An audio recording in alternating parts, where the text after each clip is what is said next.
Salut à tous et bienvenue pour ce nouveau rendez-vous, cette nouvelle mock draft en direct sur Twitch, mock draft donc de Touchdown Actu en live avec, pour le coup, pour l'occasion, pour marquer un petit peu le début de cette intersaison, une draft avec échange. Et oui, une soirée échangiste un lendemain de la Saint-Valentin, il fallait le faire. Et TDA met les pieds dans le plat au cours de cette intersaison. Pas mal de camarades donc du coup pour m'accompagner et pour essayer de deviner un petit peu les contours des équipes qui pourraient éventuellement être tentées de monter ou de descendre en vue du prochain repêchage, comme on dit du côté du Québec. Et pour m'accompagner notamment, alors il nous fait le plaisir d'être avec nous, il n'avait pas pu être disponible la dernière fois, il est cette fois-ci présent, le meilleur ami de Tom Brady et d'Aaron Rodgers, Alexandre Locke est avec nous. Salut Alex. Salut tout le monde. Un plaisir de t'avoir avec nous comme d'habitude. Celui pour qui les joueurs ne sont que des marchandises, je pense qu'on peut le dire et vous allez vous en rendre compte petit à petit. Voilà, il va avoir la main chaude. Je préfère être clair là-dessus. Nitinia Samson est avec nous. Salut Niti. Salut Greg, comment ça va? Bah, très bien, et j'espère que toi aussi. Hein, voilà, Ouais. Et franchement, j'ai fait les choses bien. Hein. Là, on Oui, peut le oui. dire. On peut le dire parce que. Alors, je vais révéler un secret, mais on ne s'en était pas caché les précédentes années et ce ne sera pas le cas cette année. On a fait les sélections en amont pour des questions d'organisation, hein, pour faire en sorte que ce ne soit pas la cacophonie et qu'on surle les uns sur les autres. Trade. Donc voilà, on fait ça de manière un peu polie, un peu courtoise. Donc voilà, on sait, il y a quelques choix qui vont arriver assez rapidement. Et j'ai fait un petit teasing notamment lors du débrief du Super Bowl lundi. Et voilà, en effet, il va y avoir des choses assez intéressantes qui vont arriver assez rapidement au cours de cette soirée. Il est également avec nous, Elliot Salmon et les autres. Salut Elliot. Salut Greg, salut tout le monde. Voilà, Elliot à qui on a offert, parce qu'on est gentil. Alors, ça aussi, je ne l'ai pas dit, il y aura les 31 choix du premier tour. Mais pour faire plaisir aux différents fans, dont ceux des Niners, hein, puisqu'on rappelle que San Francisco n'est pas intéressé cette année par un premier et un deuxième tour. On essaiera de deviner un petit peu. Alors, ce sera moins évident forcément parce qu'on s'appuiera moins sur les précédents choix. Voilà, on va plus essayer de deviner, notamment d'identifier des besoins en fonction des sélections des équipes qui se situent plutôt au niveau du deuxième tour. Alors, de mémoire, donc, il y a notamment les Rams, les Browns, les Dolphins et on aura notamment les Broncos. Ça sera plutôt au troisième tour avec également les Niners. Donc voilà, ce seront notamment ces équipes-là qui s'ajouteront aux équipes qui sélectionneront au cours de ce premier tour. J'en profite également pour vous saluer et avant toute chose pour saluer Monsieur Camille Saraben qui est avec nous. Salut Camille. Salut à tous. Voilà, avec ses doigts de fée qui va nous dresser un petit peu justement ce board hein, que vous verrez sur le côté droit de votre écran avec justement un petit peu la fiche technique hein, qu'on essaie de mettre à jour. Ça n'a pas toujours été évident. J'avoue, j'étais un peu un mauvais élève là-dessus ces derniers jours. Mais voilà, de deviner un petit peu les différents profils des joueurs qu'on va évoquer, notamment en fonction de leur point de chute. Donc, je vous salue sur le chat avec notamment Bill Zwerski qui est avec nous, Chabaloutre, beaucoup d'habitués en l'occurrence. Hein. Donc, salut à vous. Mika NFL également qui est là, Solive 9. Donc, voilà, je vais essayer de guetter comme toujours le chat, même si pour le coup, l'ordinateur est un peu loin de moi. Mais voilà, je vais en profiter pour regarder ça, notamment quand mes comparses auront la parole. Donc, je répète très rapidement les règles du jeu. Chaque équipe, donc on s'est dispatché en tout cas chaque équipe, de préférence une équipe de chaque division par personne qui réalise les pics. Les joueurs qui sélectionnent une première fois pour une équipe qui a 2 choix dans le premier tour resélectionnent pour cette équipe à l'occasion du deuxième choix. Et donc on essaiera d'expliciter, alors j'espère que vous les avez sous le coude parce que je n'ai pas forcément toutes les contreparties à disposition, mais on essaiera de rappeler un petit peu les contreparties différentes qui sont proposées lors des trade-up en question. Je pense que le décor a été planté, messieurs. J'essaie de voir rapidement. On a du fan des Panthers également, Franz Panthers qui est avec nous. Il n'y a pas Zappa ni Victor. Non, voilà. Ça va faire du coup une émission moins longue. On avait prévu de finir à 1h ou 2h du matin. Raté. Donc voilà. Mais je parle beaucoup. Hein. Vous pouvez le constater déjà dès le début de cette émission. Donc vous inquiétez pas, il y aura des tunnels et des monologues en pagaille. On lance donc les hostilités avec le premier choix de cette mock draft avec trade 2023 et la parole est donc aux Chicago Bears qui ont le premier choix et c'est Elliot Salmon qui va s'en charger pour cette sélection de Chicago. À moins que j'entends dans mon oreillette, il y a des mises en scène vraiment Incroyable, Hollywood nous c'est envie. incroyable. Ouais. C'était un bruitage derrière, Camille, que j'ai entendu. Bah Ou c'était un oui, whistling c'est notre jingle de trade depuis 2 ou 3 saisons. Ah, je l'ai mal entendu. Ah ouais, C'est déjà. pour ça, je l'ai mal entendu. Tu peux nous en remettre un petit coup, s'il te plaît? Ah, voilà, celle-là. Là, je l'ai bien. Donc, nous avons un trade, messieurs, un trade, puisque ça s'est battu pour ce premier choix de la draft, on va le dire. Il y a deux équipes, notamment, qui étaient sur le dossier. Deux équipes en plus qui sont gérées par le même homme. Hein. C'est vrai. N'est-ce pas, monsieur Nidinier? Exactement. Les Panthers D'accord. et les Colts s'étaient intéressés. Et ce sont les Colts qui ont... Avec quelle contrepartie exactement? Alors, j'ai donné donc le premier tour, donc le quatrième choix, plus un quatrième tour et plus DeForest Buckner également. Donc, Ouais. comme tu l'as dit en introduction, les joueurs, pour moi, ce sont des assets. Donc, pour les Bears de Chicago. Et donc, je suis monté en numéro 1 avec la franchise des Colts. Tout à fait. Et bon vent à la forêt du côté de Chicago, du coup. Exactement. Donc, pour qui tu réalises ce trade-up et ce premier choix en faveur des Indianapolis Colts? Indianapolis ont embauché récemment leur nouveau head coach, Shane Station, pardon. Et donc avec ce choix-là, les Colts ont besoin d'un quarterback. Ça n'a pas marché avec Matt Ryan, ça a encore moins marché avec Carson Wentz. Philip Rivers est parti à la retraite. Donc depuis Andrew Luck, il faut trouver un quarterback qui va durer longtemps côté Colts. Et pour moi, le meilleur quarterback reste le quarterback d'Alabama, Bryce Young. Oui, en tout cas, ça fait sens. Alors après, voilà, c'est toujours la même chose. Les avis peuvent diverger un petit peu. Est-ce que globalement, je ne sais pas si Alex ou Elliot, vous auriez eu une préférence particulière entre Stroud et Young ou si vous auriez suivi à peu près la même trajectoire que Nitti? Personnellement, je comprends le choix de Nitti. En plus, il se trouve que le propriétaire de la franchise a déclaré récemment qu'il aimait beaucoup ce jeune homme. Moi, ça fout un petit peu en l'air ma War Room sur les Colts qui est sortie il y a 3 jours. Donc, Oui, d'ailleurs, j'ai vu ce que tu as écrit sur Matt Ryan. Attention, monsieur. Attention, hein. Ça suffit. Hein. Voilà, donc forcément, moi, je serais parti ailleurs. Mais non, mais je comprends le choix de Nitti. Très bien. Elliot, tu es Oui. globalement d'accord là-dessus? Je suis d'accord. Moi, quand j'avais le premier choix, je savais que Chicago voulait pas forcément un quarterback. Du coup, j'ai un petit peu écouté les trades et je me suis informé et j'ai vu, ça m'a vachement surpris. Si Bryce Young est sélectionné en 1, ce sera seulement le deuxième first pick qui sort de Bama de l'histoire. Alors que c'est quand même une grosse université après un mec en 1948. Donc c'est quand même assez dingue, mais c'est un choix ultra logique. Tout à fait. Je regarde globalement, on n'a pas l'air en désaccord non plus sur le chat. Hein, Joël Magnifico qui nous dit qu'en effet, Bryce Young a peut-être un profil un peu fragile, en effet, relativement petit. Hein. Il nous dit qu'il n'y a que Drew Brees, a priori, en termes de gabarit qui a réussi. Bon, on peut citer Russell Wilson, mais ce n'est pas exactement le même gabarit. Il va peut-être falloir pousser la fente un petit peu plus du côté de Bryce Young. Mais en tout cas, c'est vrai qu'il y a pas mal d'atouts dans sa manche pour éventuellement réussir à faire mouche du côté d'Indianapolis et d'être un bon complément, notamment de Jonathan Taylor au niveau du jeu à la passe. On passe au deuxième choix à présent et c'est de nouveau une formation d'AFC Sud qui se charge de faire son choix, à savoir les Houston Texans.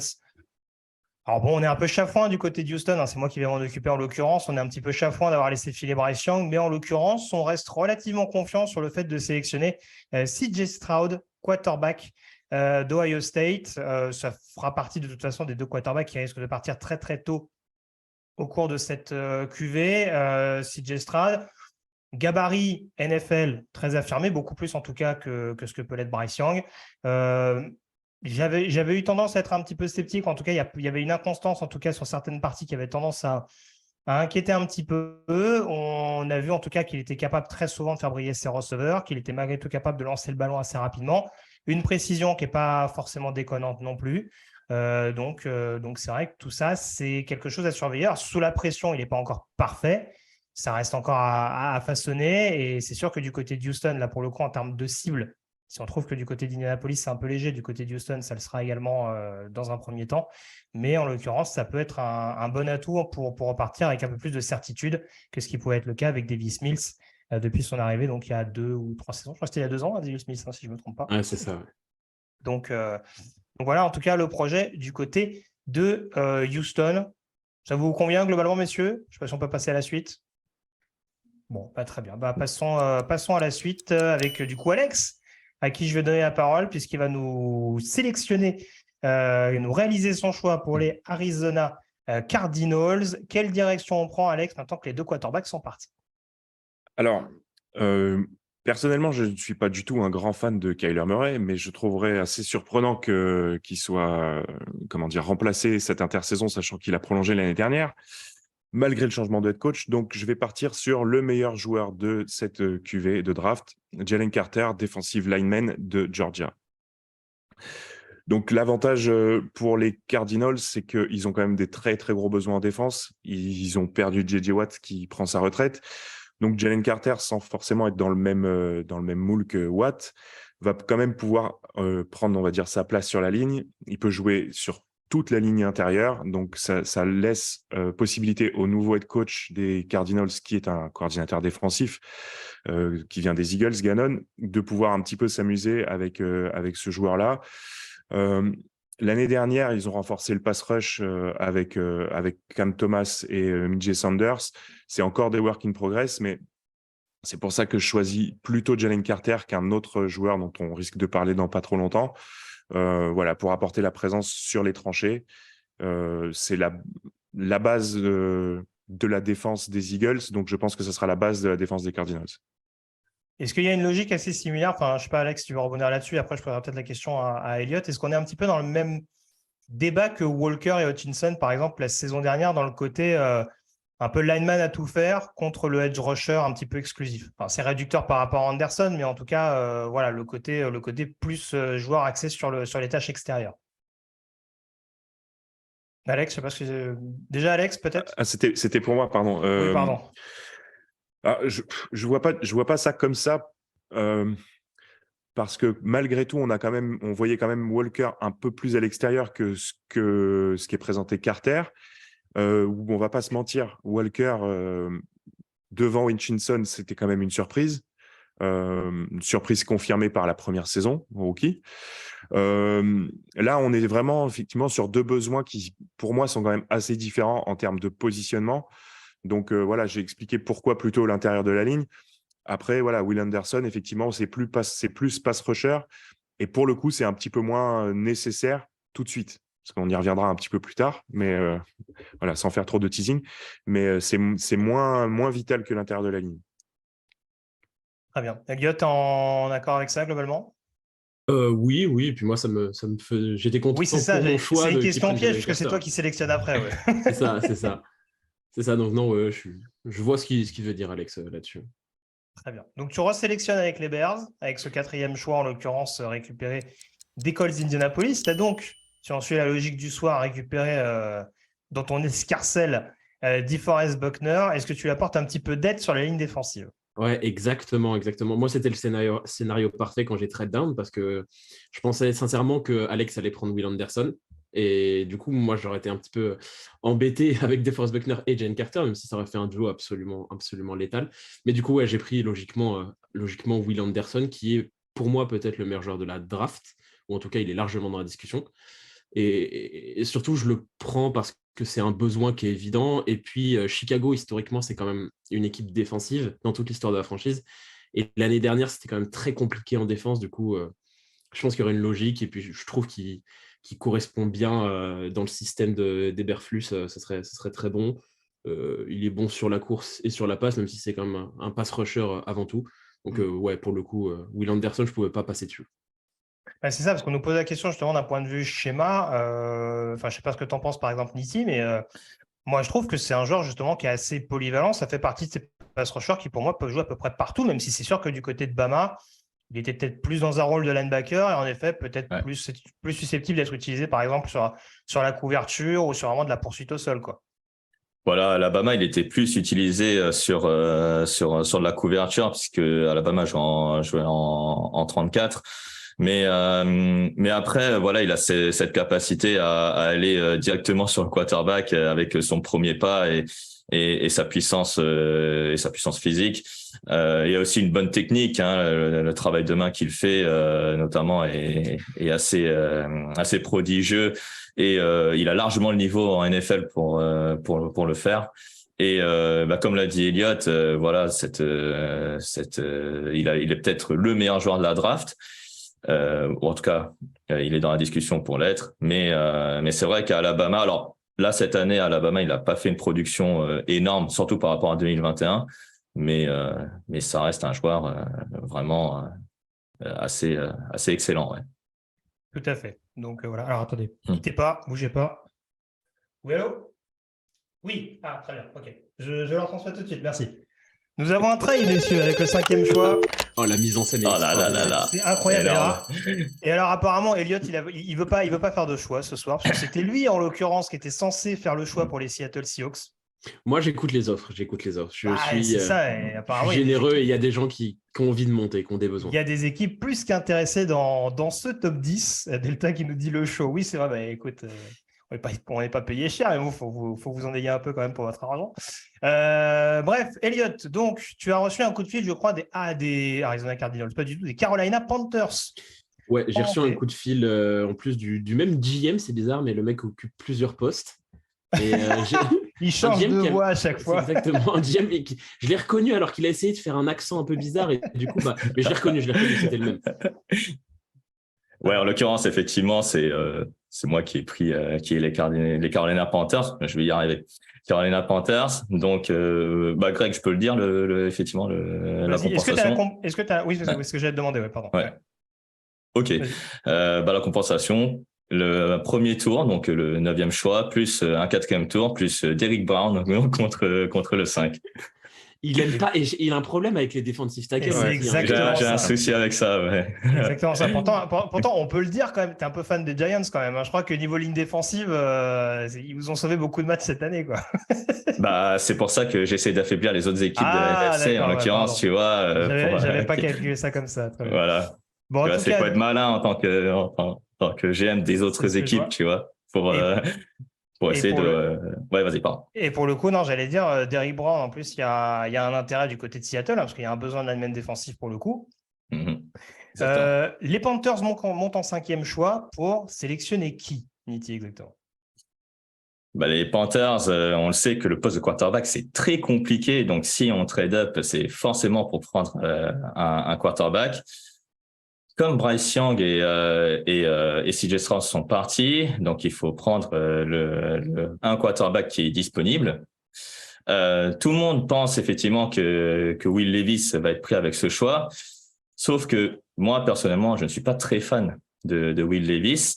Et puis Carolina Panthers a tendance à ne pas être très vernis, on va dire, au poste de quarterback. Ils ont essayé Baker Mayfield, ils ont essayé Sam Darnold, ils ont essayé Teddy Bridgewater, voilà, je l'avais oublié. Et le dernier grand quarterback à avoir été à Carolina et qui a été au Super Bowl et qui a eu une saison MVP, c'est Cam Newton. Et le profil qui se rapproche le plus de Cam Newton, c'est Anthony Richardson. Donc, il est grand, il a un bon bras. Alors, il est peut-être pas précis, mais il a un potentiel. Il a un potentiel, je le prends sur le potentiel en tout cas. Peut-être 5e choix, c'est un peu haut, mais voilà, je devais monter voilà, pour prendre un quarterback parce que je savais pas si les Raiders ou une autre équipe comme les Tampa Bay Buccaneers ou les Jets peut-être pouvaient monter. Donc, c'est pour ça que je suis monté à la 5e place pour le prendre, Anthony Richardson. Donc, Tout à fait. Projet d'avenir, en tout cas, en effet, ça peut être assez intéressant à suivre. J'en profite parce que je ne l'ai pas fait tout à l'heure pour remercier Kilgorovic qui a pris un abonnement de niveau 1 qui nous salue avec un bonsoir. Donc, merci à lui en tout cas. Et puis, on a également Zera Eldrin qui s'est abonné à la chaîne tout à l'heure. Donc, voilà. Merci également à lui. J'essaie de voir un petit peu s'il y a des réactions. Oui, il y avait Franz Panthers d'ailleurs. Je serais curieux de voir ce qu'il en pensait. Écoute, je vais poser la question à qui je vais demander sur ce choix. Alors, Alex, généralement, il est chaud sur les quarterbacks, non? Qu'est-ce que tu en penses, Alex, de cette sélection d'Anthony Richardson? Dis-nous tout. Je suis pas super fan, mais pas forcément.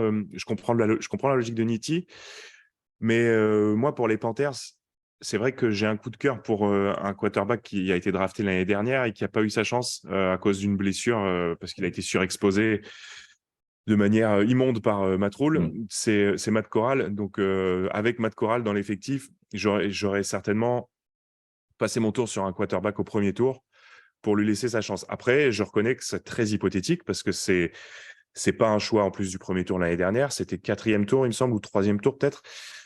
Pareil, c'est un joueur à polir. Donc, je peux comprendre la logique de Nitti. Maintenant, voilà, l'affect parle. Donc, Très bien. Je regardais rapidement sur le chat de Gacto qui nous dit Olakata pour les pauvres Panthers. N'exagérons rien quand même. On nous dit qu'en effet, Brand pour Richardson, ça peut coûter un petit peu cher globalement. Et sur une autre note, on a Si Huskies qui nous dit bonsoir, je valide le trade, merci pour Brand.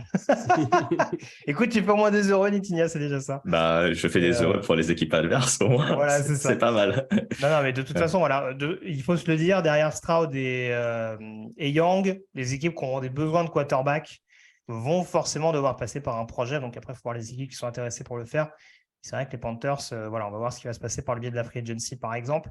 Mais c'est sûr que là, très franchement, ils sont quand même en position assez haute dans la draft pour potentiellement tenter un coup et essayer d'aller enfin trouver leur quarterback du futur qu'ils ont du mal, en effet, à avoir depuis, tu l'as cité tout à l'heure, Cam Newton. Le 6e choix, je vais te laisser la main, Nitinia, pour nous parler du choix des Detroit Lions, choix récupéré par le biais des Los Angeles Rams. Alors, il y a beaucoup de directions qu'on peut prendre du côté de Détroit. Est-ce qu'on part sur un quarterback ou vers une autre direction? J'irai pas sur un quarterback puisque Jared Goff a fait une très bonne saison et pourrait encore continuer la saison prochaine, voire même dans 2 ans. Et du coup, tu es très content de tes defensive tackles, rassure-nous. Non, là, effectivement, je suis très content de ce que j'ai en defensive tackle. Non, je plaisante. D'ailleurs, je sais même plus qui y a en defensive tackle. Il y a Allen McNeil, il me semble, alors son nom, je vais l'écorcher probablement. Lewy Onwuzurike, voilà, pardon.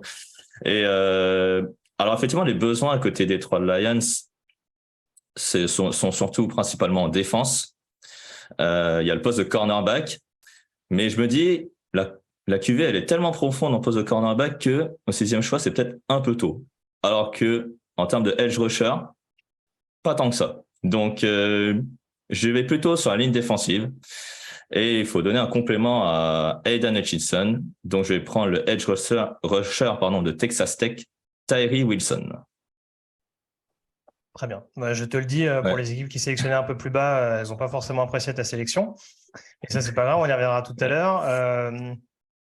Vas-y. En fait, Tyree Wilson, c'est typiquement le genre de joueur qui peut jouer en 34 ou en 43. C'est-à-dire en fait que c'est le joueur qui est longiligne, qui a assez de vitesse pour rentrer à l'intérieur sur une 43, assez de vitesse pour déborder à l'extérieur sur une 34. Donc en outside linebacker ou en defensive end. Donc honnêtement, c'est clairement le prospect qui me fait le plus intriguer, surtout sur la ligne défensive, même par rapport à des Will Anderson ou des Jalen Carter qui sont pris un peu plus haut. Parce que déjà il est jeune et il a un beau potentiel, je trouve. Il n'était pas en plus dans une fac exposée qui est Texas Tech, même si Patrick Mahomes vient de là-bas. Et puis donc, moi franchement, je crois que les Lions vont être terrifiants avec lui sur la ligne défensive si jamais il est pris par la franchise du Michigan. Oui, pour le coup, c'est vrai que les défenseurs sortis de Texas Tech, c'est rarement voué à terminer au premier tour, encore moins dans le top 10. Et c'est vrai que là, encore une fois, on rentre dans les choix sortis peut-être du top 4, voire du top 5, où chacun peut avoir son meilleur joueur disponible. Et Tyree Wilson, on n'est pas forcément très, très loin, même si je voyais que sur le chat, il y en a beaucoup qui militaient pour des DB. Je crois que c'était le cas de Sarah Baird, de Stéphane Eldo également. El Magnifico qui nous dit top. A priori, il a l'air assez d'accord, ne serait-ce que sur le talent du joueur. Du coup, Elliot, j'allais te donner la parole un petit peu. Tyree Wilson, qu'est-ce que tu en penses? Alors, c'est vrai qu'on nous dit, à raison, il y a James Houston. Après, est-ce que forcément, c'est une mauvaise chose d'avoir une profondeur intéressante sur le poste de edge rusher? On voit par exemple cette saison chez les Eagles que ce n'était pas forcément une mauvaise chose. Non, ouais, c'est clair. On n'a jamais trop de defensive end en fait, dans une équipe. Donc, non, moi, je comprends largement la sélection de Tyree Wilson. C'est peut-être il a un plancher plus bas que d'autres aujourd'hui, mais par contre, son plafond est complètement fou. Je trouve que le potentiel est dingue, il a un physique de dingue et ultra athlétique. Et je trouve que, ouais, comme le disait Nitti, ça ferait un super pendant à Hutchinson. Et puis même, ça parlait de James Houston, mais James Houston, c'est quand même un mec qui est déjà assez âgé. Et de toute façon, avoir de la rotation sur la ligne défensive, c'est jamais une mauvaise idée. Tout à fait. Bon, je ne suis pas globalement choqué par ce choix-là, même si en effet, certaines équipes qui sélectionnent avec le 8e choix font un peu la gueule des nombreux coups de fil que je reçois depuis peu dans mon oreillette. Le 7e choix à présent. Alors attention, Alex, tu as une lourde tâche à accomplir puisque tu t'occupes de la sélection des Las Vegas Raiders. Alors, il faut rentrer dans la tête de Josh McDaniels, ce qui est rarement une bonne chose. On n'en sort pas toujours indemne. Vers quoi tu t'es orienté pour cette sélection des Raiders? Mine de rien, et d'ailleurs, il y a la War Room que vous pouvez retrouver aujourd'hui sur le site de Touchdown Actu. Il y a pas mal de directions qu'on peut prendre malgré tout. Ben, c'est le problème des Raiders, c'est qu'ils ont des besoins absolument partout en réalité. Sur les lignes, les DB, le poste de quarterback évidemment. Donc on rappelle, pour ceux qui ont hiberné ces 3 derniers jours, qu'ils ont coupé Derek Carr. Donc ils se retrouvent avec Jarrett Stidham comme quarterback titulaire. Sans lui faire offense, je ne suis pas sûr que ça soit un plan vraiment d'avenir pour la franchise. Donc, il y a la rumeur Aaron Rodgers qui est ressortie ces derniers temps, mais ce n'est pas vers là que je vais aller. Pour la simple et bonne raison que il y a tout à reconstruire. Donc, je ne vois pas tellement l'intérêt pour la franchise de lâcher un premier tour, un deuxième tour, peut-être un premier tour de l'année prochaine, pour avoir finalement qu'un duo de joueurs de très bon niveau, donc qui serait Rodgers-Adams et rien autour. Donc, je vais partir sur un jeune quarterback pour recommencer un nouveau cycle. Oh, un joueur qui va mouiller le maillot? Ou la maillot d'ailleurs? Elle est préparée, celle-là. Donc, je vais partir sur le quarterback qui, qui monte dans les, Ah ouais. dans les mocks, qui monte dans les rumeurs. Et pour moi, c'est une aubaine au 7e choix, sachant tout ça. C'est donc Will Levis, le QB de Kentucky. Pour moi, c'est vraiment la morphologie idéale du quarterback passeur, comme on l'entend traditionnellement. Il a un gros bras, il est mobile, mais il n'est pas assez poli pour être aujourd'hui vu comme un incontestable premier choix. Maintenant, je ne serais pas surpris qu'il y ait une surprise, justement. Donc voilà, c'est vraiment une opportunité pour les Raiders, sachant qu'il aurait une cible quand même assez hors norme avec Devante Adams, ce qui pourrait clairement faciliter son adaptation et avoir une soupape de sécurité avec ce route runner exceptionnel. Ça pourrait lui faciliter la vie. Il doit vraiment s'améliorer dans sa prise de décision, mais justement, avec un joueur comme Adams, ça pourra accélérer les choses. Maintenant, il y a le gros problème, Josh McDaniels, qui pour moi serait justement peut-être le handicap à son développement, mais ça, c'est encore un autre débat. Donc voilà, Will Levis aux Raiders en 7, c'est une aubaine, donc je ne peux pas passer à côté. Tout à fait. Donc on rappelle en effet sur le chat, et ce qui est une réalité, alors Jarrett Stidham est free agent. Après, j'ai du mal à croire que McDaniels et le front office des Raiders ne va pas le re-signer juste, ne serait-ce que pour la connaissance du système. Après, il faut voir en effet la direction qu'ils vont prendre à côté. J'essaie de voir un petit peu ce qu'on nous dit. Alors, c'est vrai qu'en effet, alors j'ai Chabaloutre qui nous dit McDaniels plus Levis, ça va être une jolie fiesta. En effet, ça peut être un cocktail assez détonnant pour la franchise du Nevada. Après, oui, on nous dit Get81 qui nous dit beaucoup d'interceptions. C'est vrai que c'est presque le principal problème le concernant, c'est qu'en effet, il y a un matériel assez intéressant. Enfin, je ne sais pas ce que tu en penses, par exemple, Elliott. Il y a un matériel intéressant. C'est vrai que là, pour le coup, c'est peut-être plus la prise de décision qui interroge, notamment, par exemple, en zone rouge, on a vu pas mal de déchets de sa part. Ouais, c'est sûr. Mais l'avantage qu'il a aux Raiders, c'est, Alex en a bien parlé, c'est que déjà, tu as Devante Adams. Donc forcément, c'est une sécurité folle. Et puis même en zone rouge, tu as un mec comme Josh Jacobs qui sort d'une saison absolument fantastique. Donc il y a quand même pas mal d'armes autour de lui. Il en manque quand même, sérieusement. Il y a pas mal de besoins à Las Vegas. Mais c'est compliqué. Moi, je ne suis pas un énorme fan de Will Levis personnellement. Mais je pense que de toute façon, ils ont besoin d'un quarterback parce que comme tu l'as dit, Jarrett Stidham n'est pas une solution à long terme. De toute façon, C'est un projet. Tu ne le prends pas pour qu'il soit MVP en 2023, ça n'arrivera pas. Enfin, ça serait vraiment assez surréaliste. Donc, si on prend une comparaison, je vais un peu pousser à l'extrême, tu peux le voir comme un Josh Allen. C'est-à-dire qu'il arrive avec un potentiel physique, notamment au niveau du bras, mais pas du tout poli pour la NFL. Donc, ça va peut-être prendre 2023, ça va peut-être prendre 2024, et peut-être qu'en 2025, à la Josh Allen, il va exploser et devenir un quarterback parmi les meilleurs. Donc, c'est un peu la logique, et c'est, je pense, qui séduit les scouts et qui fait qu'on le verra sortir dans la première heure, je pense, le jeudi soir. Oui, c'est vrai. Alors, Urizen nous dit, alors je suis désolé si j'écorche les pseudos, c'est vrai qu'il nous disait qu'il avait la pire ligne offensive de tous les prospects présents. Ce qui est une réalité, c'est vrai que celle de Kentucky, qui a perdu notamment Darian Kinnard, qui était un gros prospect l'année dernière au poste de lineman offensif. Luke Fortner aussi. Luke Fortner, exactement, le centre. Le centre. Oui, ça a vraiment été une ligne offensive très, très poreuse. C'est moins qu'on puisse dire du côté de Kentucky tout au long de l'année. En effet, ça n'a pas forcément facilité son acclimatation, en tout cas sa progression, sa confirmation au cours de l'année 2023. Mais je rejoins globalement ce qu'a dit Alex. C'est vrai qu'en plus, il y a des acquis intéressants, notamment en termes de mobilité. Et c'est vrai que si on prend les exemples, c'est vrai que Josh Allen et Patrick Mahomes, alors c'est sûr que ce n'est pas des choix aussi bas que Tom Brady, mais c'est des joueurs qui ont été sélectionnés en 10e choix. Donc voilà, ce n'était pas non plus des choix ultra unanimes. Alors, ce n'est pas comparer les uns et les autres, mais voilà, c'est aussi dire qu'ils arrivaient en NFL avec peut-être quelques acquis à prendre en compte. On rappelle que Mahomes, ça fait 1 an sur le banc, qu'en effet, Josh Allen a un peu essuyé les plâtres, notamment la première année. Donc voilà, c'est sûr qu'on ne parle pas forcément d'un joueur qui sera opérationnel directement dès son arrivée au sein de la Ligue. On va passer dès à présent au 8e choix, messieurs, avec la sélection notamment des Atlanta Falcons. Les Falcons qui louchaient quand même pas mal. Alors, c'est dommage parce que Will Levis est parti. Je sais qu'il y a quelques fans des Falcons qui m'avaient tenu rigueur de la sélection lors de la première mock de Will Levis à Atlanta. Donc, je suis très, très déçu parce que j'aurais bien aimé leur faire plaisir de nouveau. Plus sérieusement, voilà, je louchais un petit peu sur un edge rusher et notamment sur Tyree Wilson qui vraiment avait un profil, je trouve, assez intéressant et complémentaire de ce que pouvait proposer Arnold Ebiketie. J'ai un peu hésité pour ce 8e choix, mais je reste quand même sur un edge rusher. Il y a pas mal de postes à besoin. On aurait très bien pu prendre la direction du meilleur joueur disponible également du côté de la Géorgie. Mais je pars en l'occurrence sur un edge rusher, je vais y arriver. Il y avait 2 possibilités.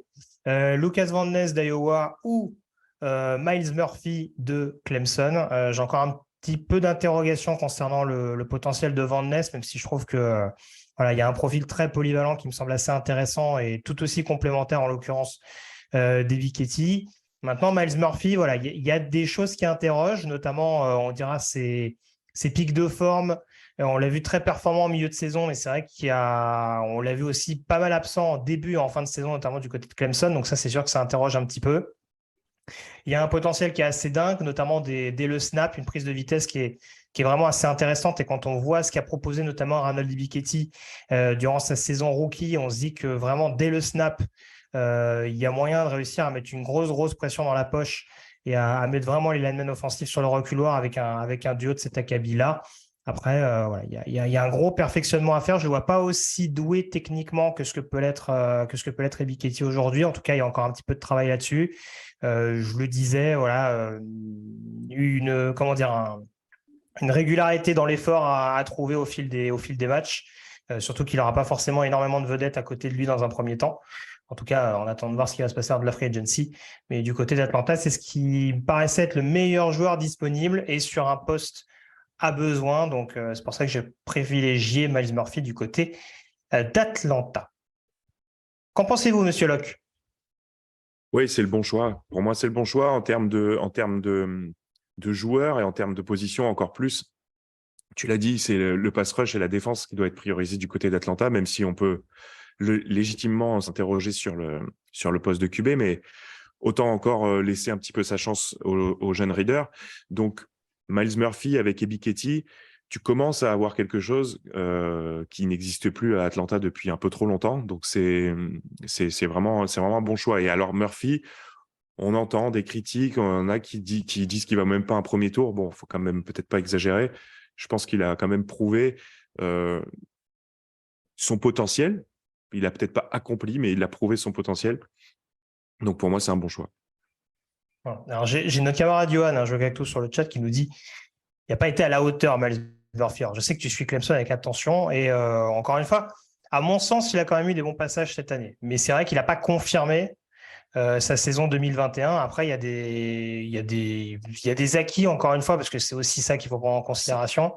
Voilà, c'est le problème des joueurs qui sont des 5 étoiles, qui sont top 3 ou top 5 recrues. Tu as eu le même problème avec Rashan Gary, qui était numéro 1 au lycée. Quand il est sorti en 12 aux Packers, on disait ouais, il n'a pas accompli son potentiel. Et puis finalement, 1 an, pas mal, 2 ans, de mieux en mieux, 3e année, il est super bon. Donc, c'est ça. Voilà, et si on part par là, si tu me permets, Will Anderson à Alabama, par exemple, Alors, on va dire, c'est pas forcément évident de faire les mêmes chiffres qu'en 2021, mais je trouve qu'il y a une cote notamment qui est descendue parce qu'on se dit, mais attends, il a pas performé comme on pouvait s'attendre qu'il performe, quoi. Alors, c'est sûr que c'est pas du niveau d'un Miles Murphy qui vraiment, sur certains moments de la saison, je trouve, a vraiment été en deçà et a presque été assez absent par rapport notamment à son binôme qui est moins doué athlétiquement, mais qui en tout cas avait une grosse débauche d'énergie sur la ligne défensive. Mais en l'occurrence, c'est vrai que voilà, ces prospects-là attendus très très haut. On ne sait pas dans quelle mesure ils sont un peu sur la réserve et malheureusement, c'est aussi quelque chose qui va être à prendre en compte, notamment dans le processus draft. Pour le coup, Miles Murphy n'était pas au Senior Bowl, donc ce sera surveillé notamment à l'occasion du Combine. On passe au 9e choix. Elliot, je te rends la parole puisque tu vas pouvoir sélectionner cette fois-ci avec les Seattle Seahawks. Personne ne t'a appelé. Hein, voilà, peut-être que tu n'as Non. plus de forfait, je ne sais pas. Mais en l'occurrence, voilà, on t'a laissé tranquille avec ce 9e choix des Seattle Seahawks. Quelle a été ta sélection pour la franchise du Washington? Eh ben, j'ai récupéré Derrick Brown grâce à Nitti, donc c'est un premier renfort pour la ligne défensive. Et j'ai eu la même réflexion que toi pour ton choix avec Atlanta, Greg, c'est qu'il me fallait pour moi un defensive end. Tu parlais de Miles Murphy et de Lucas Van Ness. T'as pris Murphy, je vais prendre Van Ness. C'est la méga hype, je trouve, du moment. Il n'arrête pas de monter dans tous les boards. Et moi, je trouve un prospect qui est très excitant. Évidemment, il manque très clairement d'expérience. Il n'a jamais été titulaire avec Iowa. Mais déjà, le profil est bon parce que je le trouve très bien pour une 3-4 comme Seattle en defensive end 3-4. Et il est bon contre la course. Il a encore des progrès à faire sur le pass rush, mais il a des énormes qualités. Il a beaucoup de potentiel, un plafond extraordinaire. Donc, moi, je trouve que c'est le genre de joueur qui irait très bien à Seattle, notamment aussi parce que Seattle est dans une situation de reconstruction plus, dans le sens où personne ne s'attendait à ce qu'il marche aussi bien cette année. Et donc, c'est le genre de joueur que tu peux laisser se développer dans un effectif qui est déjà plutôt bon, même s'il manque quand même du monde en défense. Tout à fait. En tout cas, s'en suit la logique de Derrick Brown qui a été changé tout à l'heure. Entre Brown et Van Ness, il va y avoir de la viande sur la ligne défensive des C'est Seahawks. clair. Hein, très clairement, ça rejoint un petit peu ce qu'on disait tout à l'heure avec les Bears. J'en profite pour remercier Zulganoub qui a pris un abonnement de niveau 1, également 15e mois d'abonnement. Hein, donc, merci beaucoup à lui. Je regardais que globalement, alors on était assez d'accord sur Murphy tout à l'heure, à part Nolive 9 qui me disait je le trouve pas tôt Murphy également. Niki, ton avis sur cette sélection de Lucas Van Ness? Choix assez logique en effet, si on surfe un petit peu sur la hype ambiante, on dira au niveau des scouts. Ouais, alors Lucas Van Ness, c'était un prospect qui était vraiment en dessous des radars en début de saison à Iowa. Comme disait Elliott, effectivement, il n'était pas titulaire du tout sur la défensive. Et après, d'un coup, le joueur commençait à faire un sac par-ci, un sac par-là, dans des matchs en plus plutôt sympas pour Iowa, hein, notamment dans leur division, hein, voilà, dans leur division. Et puis surtout, le joueur est jeune, hein, il a du potentiel vraiment à revendre. Et là, après, Boye m'a fait, donc pour les Seattle Seahawks, et là, donc ils prennent un autre edge rusher donc sur la ligne défensive. Après avoir rempli la ligne offensive l'année dernière, maintenant, côté Seattle, concentrons-nous sur la défense. Voilà. Donc, très bon joueur, très bon choix. Tout à fait. Si Malgré le sur le skill sur le chat qui nous dit n'importe quel poste en défense, on prend. Visiblement, ouais, ça n'a pas toujours été une année très concluante. Défensivement, parlant du côté des Seahawks, c'est ce malgré la qualification en playoff. On peut enchaîner avec la suite, avec la fin de ce top 10 notamment. Et je te rends la parole, Alex, pour parler de la sélection des Philadelphia Eagles. Le vice-champion, là aussi, il y a pas mal de possibilités malgré tout. Voilà, tout à fait. Quelques free agents, hein, Victor en parlait notamment en début de semaine. Du coup, quel poste on privilégie principalement du côté de Will Roseman? Alors, beaucoup de free agents, tu l'as dit, notamment un qui pour moi est primordial, le héros malheureux, comme tu l'as présenté, il me semble, dans la preview des Raiders. Le héros malheureux de ce Super Bowl, Bradbury, donc qui risque certainement, de par ses peut-être prétentions salariales, aller voir ailleurs.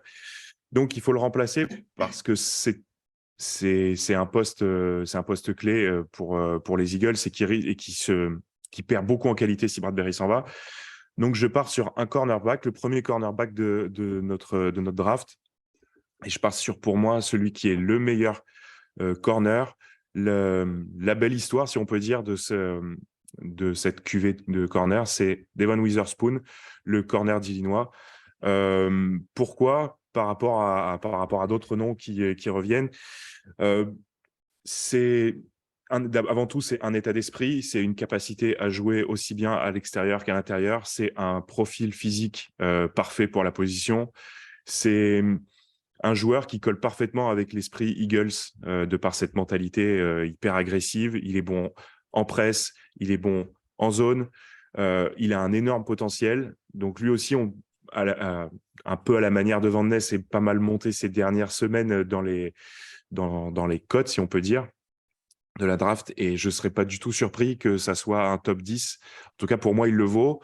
Ça me rappelle un peu cette hype Sauce Gardner l'année dernière. Alors, est-ce qu'il aura la même réussite en 2023? Je n'irai pas jusque-là forcément, mais c'est ce corner qui ne vient pas forcément d'un top programme, mais qui a fait...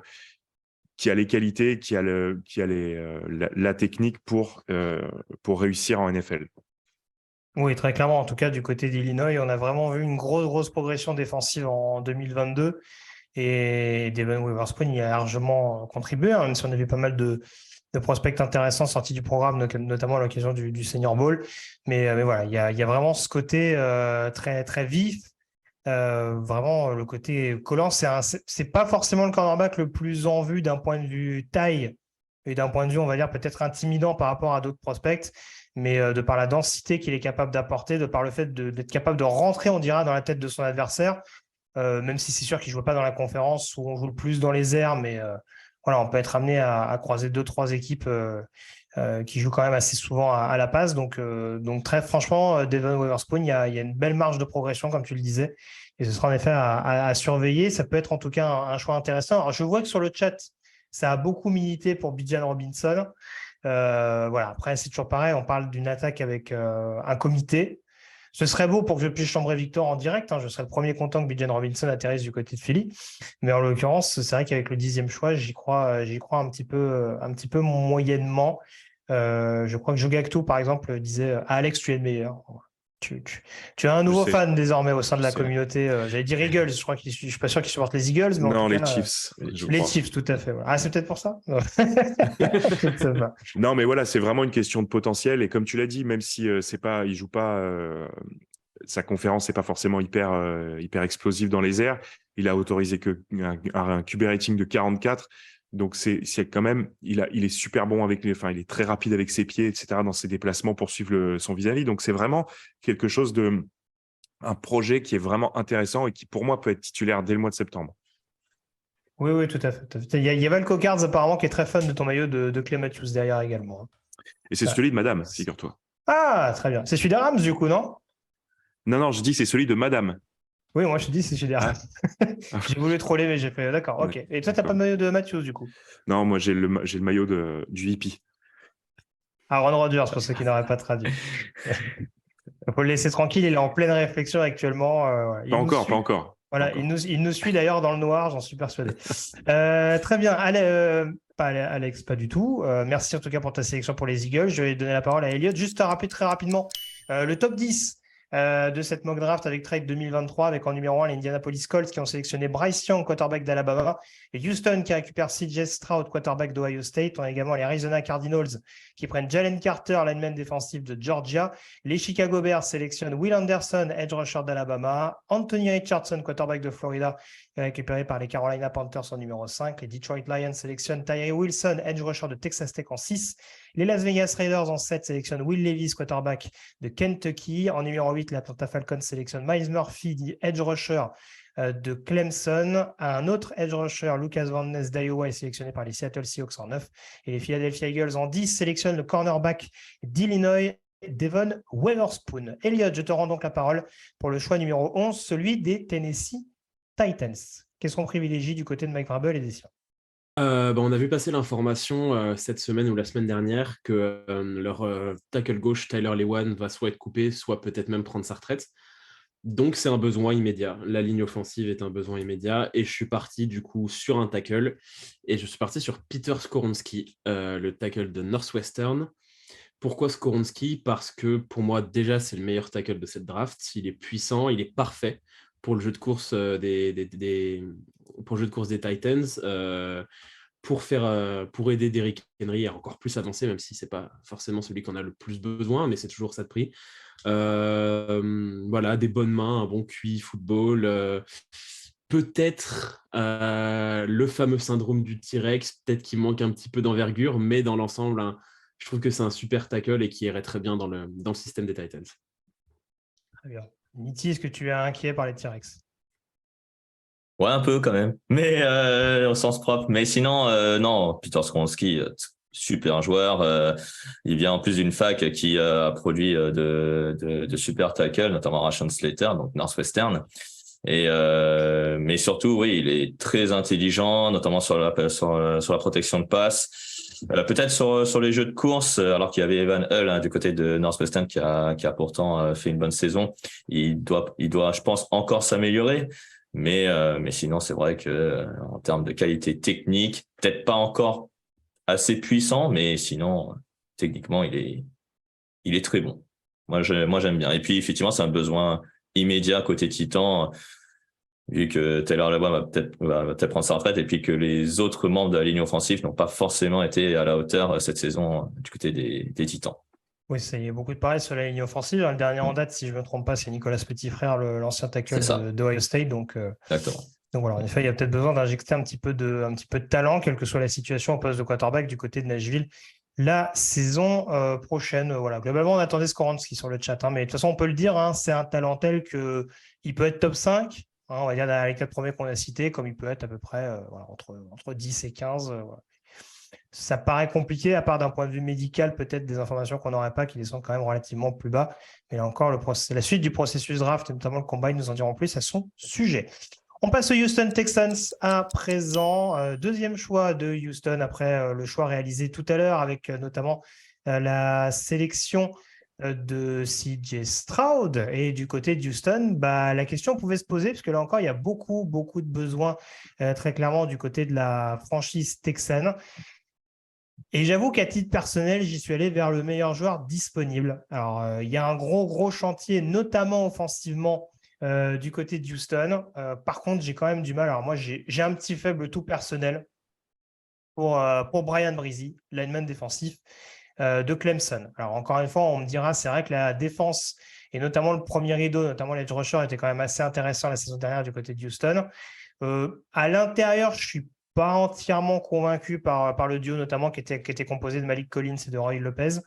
Donc, très franchement, je pense qu'ajouter du star power, encore plus avec un joueur capable de générer de la pression en la personne de Brian Bresee, ça me paraît quelque chose de très clairement intéressant. On parle souvent de ces joueurs qui sont trop vieux, qui ont un gros bagage, etc., mais dont on n'est pas sûr vraiment de la marge de progression.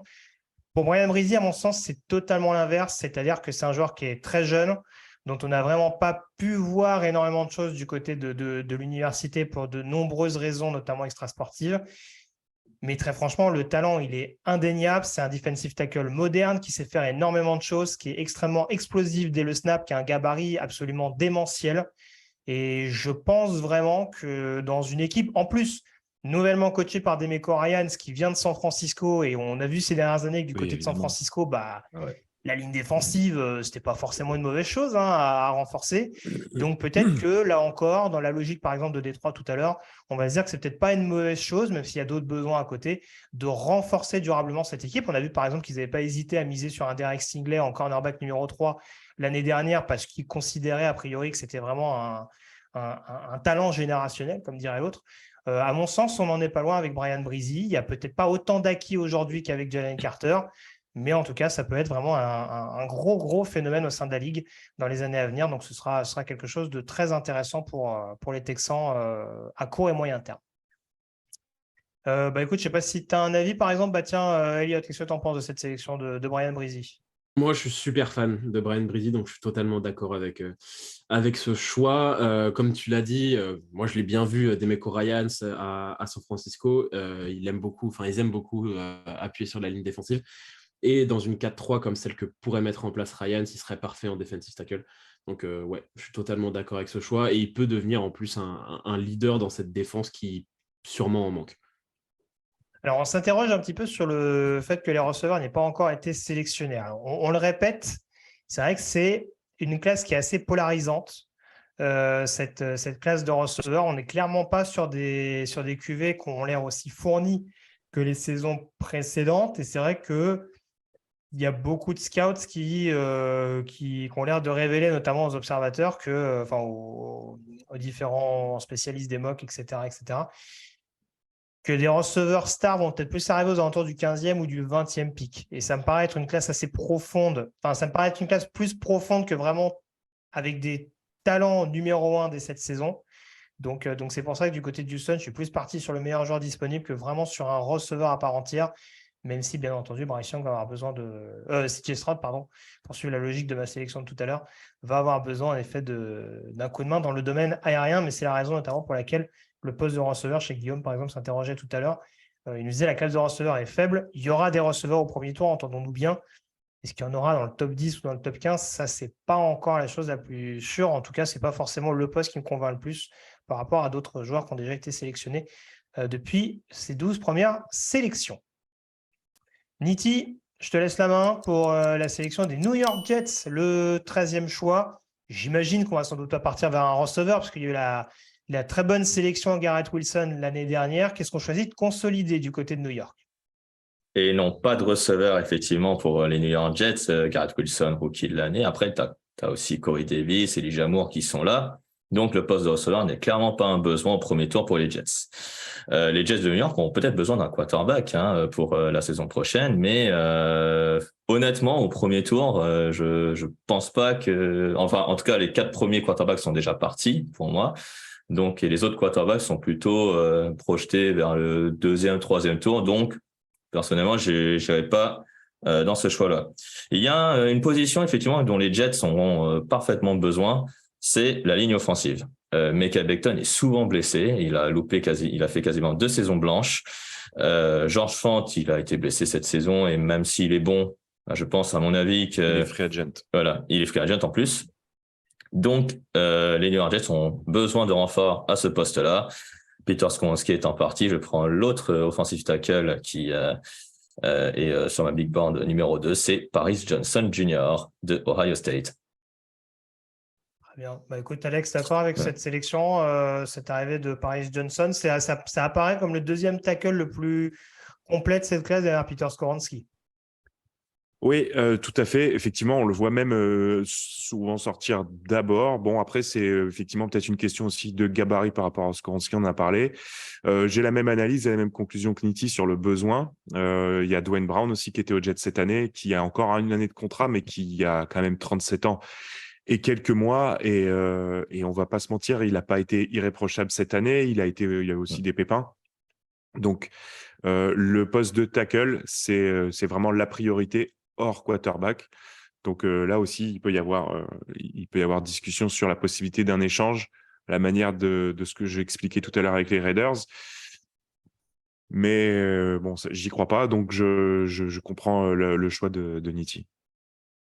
Très bien. J'essaie de voir rapidement. Alors, ça nous vend du Aaron Rodgers du côté des Jets. Forcément, c'est la grande rumeur qui court, même si ça a été démenti par l'intéressé. Si tu me permets de préciser cette pensée, effectivement, c'est une rumeur. Effectivement, les Jets sont intéressés.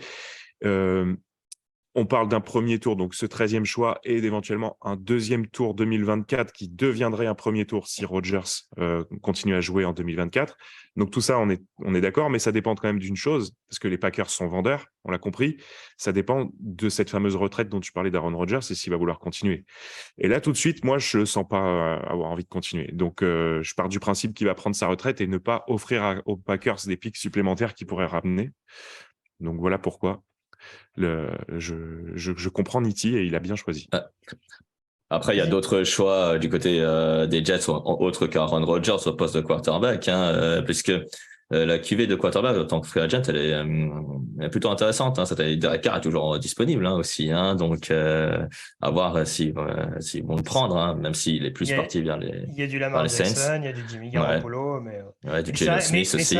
c'est vrai que comme Denver l'année dernière, il y a ce Mm. fantasme aussi qui naît de la nomination de Nathaniel Hackett en coordinateur offensif des Jets. Hein. Donc c'est vrai qu'on attend encore de nouveau cette réunion qui n'avait pas pu se faire du côté du Colorado. Mais en effet, il y a d'autres paramètres aujourd'hui à prendre en compte. Alex le disait, notamment d'un point de vue suite de carrière déjà potentielle du joueur. On voit que c'est un joueur qui a l'air de réfléchir, de prendre les années les unes après les autres. Hein. Très clairement, je pense que c'est son leitmotiv récemment. On passe à présent au 14e choix. Elliot, je vais te donner la main pour cette sélection d'une autre formation de la FCS, les New England Patriots. Quel choix as-tu fait pour la franchise de Foxborough? J'ai fait un choix qui ne ressemble pas à un choix très Bill Belichick, puisque habituellement, il n'est pas très enclin à drafter des receveurs. Hein. Depuis son arrivée, il n'en a drafté qu'un seul au premier tour, et c'est Nick Hillary, donc en plus un énorme succès, comme on s'en rappelle tous. Mais là, il y a un besoin qui est énorme parce que si tu crois vraiment en Mac Jones, tu ne te contentes pas de Devante Parker, Nelson Agholor et Jacoby Myers. Donc, je suis parti sur le receveur de USC, Jordan Addison, en 14, parce que je trouve qu'il ressemble plutôt à un receveur des Pats, même si pour ressembler 100% à un receveur des Pats, il faut être blanc. Mais je trouve qu'il a des capacités de receveur de Pats. C'est pas le mec le plus rapide, même si, attention, c'est pas non plus un tracteur. Mais il a des très bonnes mains, il fait des très bons tracés, il est capable de faire de la séparation malgré peut-être un petit manque de vitesse. Et donc, je pense que c'est le genre de joueur qui pourrait très bien convenir à l'attaque de Belichick et des Patriots. Ouais, tu parlais du fait qu'il était blanc, qu'il faut être blanc. Edelman et Wes Welker, quoi. Ouais. Si on prend les dernières années côté New England, attention, hein, faut pas être à moins de 6-3. Non, c'est ça. C'est ça. Donc, aussi, ouais. donc c'est vrai que ça joue un peu contre lui. Mais je te rejoins, c'est vrai que c'est un bon receveur de possession. Niti, tu as un avis sur cette sélection d'Addison à New England? Le premier receveur, du coup, qui va dans la franchise peut-être où on l'attendait le moins? Oui, effectivement, c'est un choix pas très Belichick, certes, mais le poste de receveur est un besoin puisque Jacoby Myers est free agent et Nelson Agholor et Kendrick Bourne, voilà quoi. Et donc côté New England, on doit faire confiance à Mac Jones en tant que quarterback. Et donc, on a des tie-ends déjà. Et donc, maintenant, il faut trouver des playmakers. Jordan Addison en est un. Il est quand même passé de Pittsburgh à USC. Il a réussi la transition, même s'il n'a pas fait milliard cette saison. Mais c'est un excellent joueur. Les mains... encore à travailler. Il reste encore un joueur brut, mais sinon, c'est un bon choix. Et ça va être un très bon joueur en NFL. Alors, il y a Magnifico qui nous dit que Quentin Johnston de TCO est bien meilleur. Alors, moi, à titre personnel, je n'aurais pas dit bien meilleur. C'est des qualités différentes. Voilà, c'est pas le même gabarit. C'est un autre choix. Notamment après réception. Mais en tout cas, oui, c'est deux paris assez différents. On nous parlait de Urizen qui nous disait Michael Mayer, peut-être également aux Pats, pour reprendre un peu la mouvance. Mais c'est vrai qu'ils ont pas mal misé sur les tight ends ces dernières années. Alors, est-ce qu'on peut considérer avec succès? C'est pas ce que je dirais. Donc, en effet, ça peut être quelque chose à suivre de près. C'est une réflexion que j'ai eue quand j'ai réfléchi à mon choix, de me dire est-ce qu'ils vont essayer de recréer un Gronkowski avec Michael Mayer, mais je suis plus parti sur Addison au final. Et peut-être qu'il ira aux Packers, à moins que... on me dit qu'il y a un trade apparemment pour ce 15e choix. On a le téléphone et là, putain, il y a du budget, Camille. Hein. Franchement, on t'a bien payé à la fin de cette saison. Le 15e choix, donc, échangé par les Green Bay Packers. Oui. Mais les joueurs de mon big board sont partis. Je pleure des larmes de sang avec la sélection d'Addison et de Breezy et de Van Ness qui pouvaient être des choix. Donc, les Packers reculent. Tout à fait. Et ils cèdent leur 15e choix aux Jacksonville Jaguars, qui montent donc du 24e pick, si je sais compter. Et en l'occurrence, ça tombe bien. Les choses sont tellement bien faites dans ce monde, n'est-ce pas, Alex, puisque c'est toi qui t'occupais des Jags en l'occurrence. Alors, est-ce que tu te rappelles de la contrepartie que tu avais mis sur la table pour monter en Oui. 15e choix? Parce que je pense que c'est la contrepartie qui serait recherchée par Green Bay pour descendre. C'est un second tour, donc je mets le 24e choix et le 57e choix de peut-être 53, je sais plus, des Jaguars contre le 15e choix des Packers et un petit late round, un petit 7e tour parce que les Packers en ont tout le tour du ventre. Et donc, du coup, avec les Jacksonville Jaguars, pourquoi on monte en 15e choix? Alors, choix audacieux qui sera peut-être pas compris, mais c'est que le début de mes choix audacieux pour cette deuxième partie de draft. Je confirme. Je vais choisir. Les Jaguars ont beaucoup progressé en défense. Il y a du potentiel. Même si je reste critique envers Travon Walker, ça reste un premier choix de draft, donc on va considérer qu'il a encore énormément de potentiel. Il y a Josh Allen, le pass rusher. Il y a Devin Lloyd, linebacker fantastique. Ils ont investi un petit peu sur les corners. Ils ont besoin d'un safety. Donc oui, j'ai osé trade up pour un safety, le meilleur safety de cette QV, Brian Branch, donc safety / defensive back d'Alabama. C'est un gros plaqueur. Il va contribuer au jeu de course. C'est pas le meilleur en couverture, donc il va peut-être davantage être utilisé comme strong ou comme nickel pour chasser, on va dire, soit le tight end, soit contribuer au jeu de course, c'est ce que je disais. Donc voilà, pour moi, c'est un excellent joueur avec dans le moule des safeties d'Alabama. Hein, on va pas tous les citer, mais on a récemment eu Fitzpatrick et McKinney pour ne citer qu'eux. Et pour moi, Branch, c'est un petit peu leur héritier. Donc dans la défense des Jaguars qui doit continuer de se renforcer pour être à la hauteur de cette attaque aussi si prometteuse, c'est le poste qui leur manque.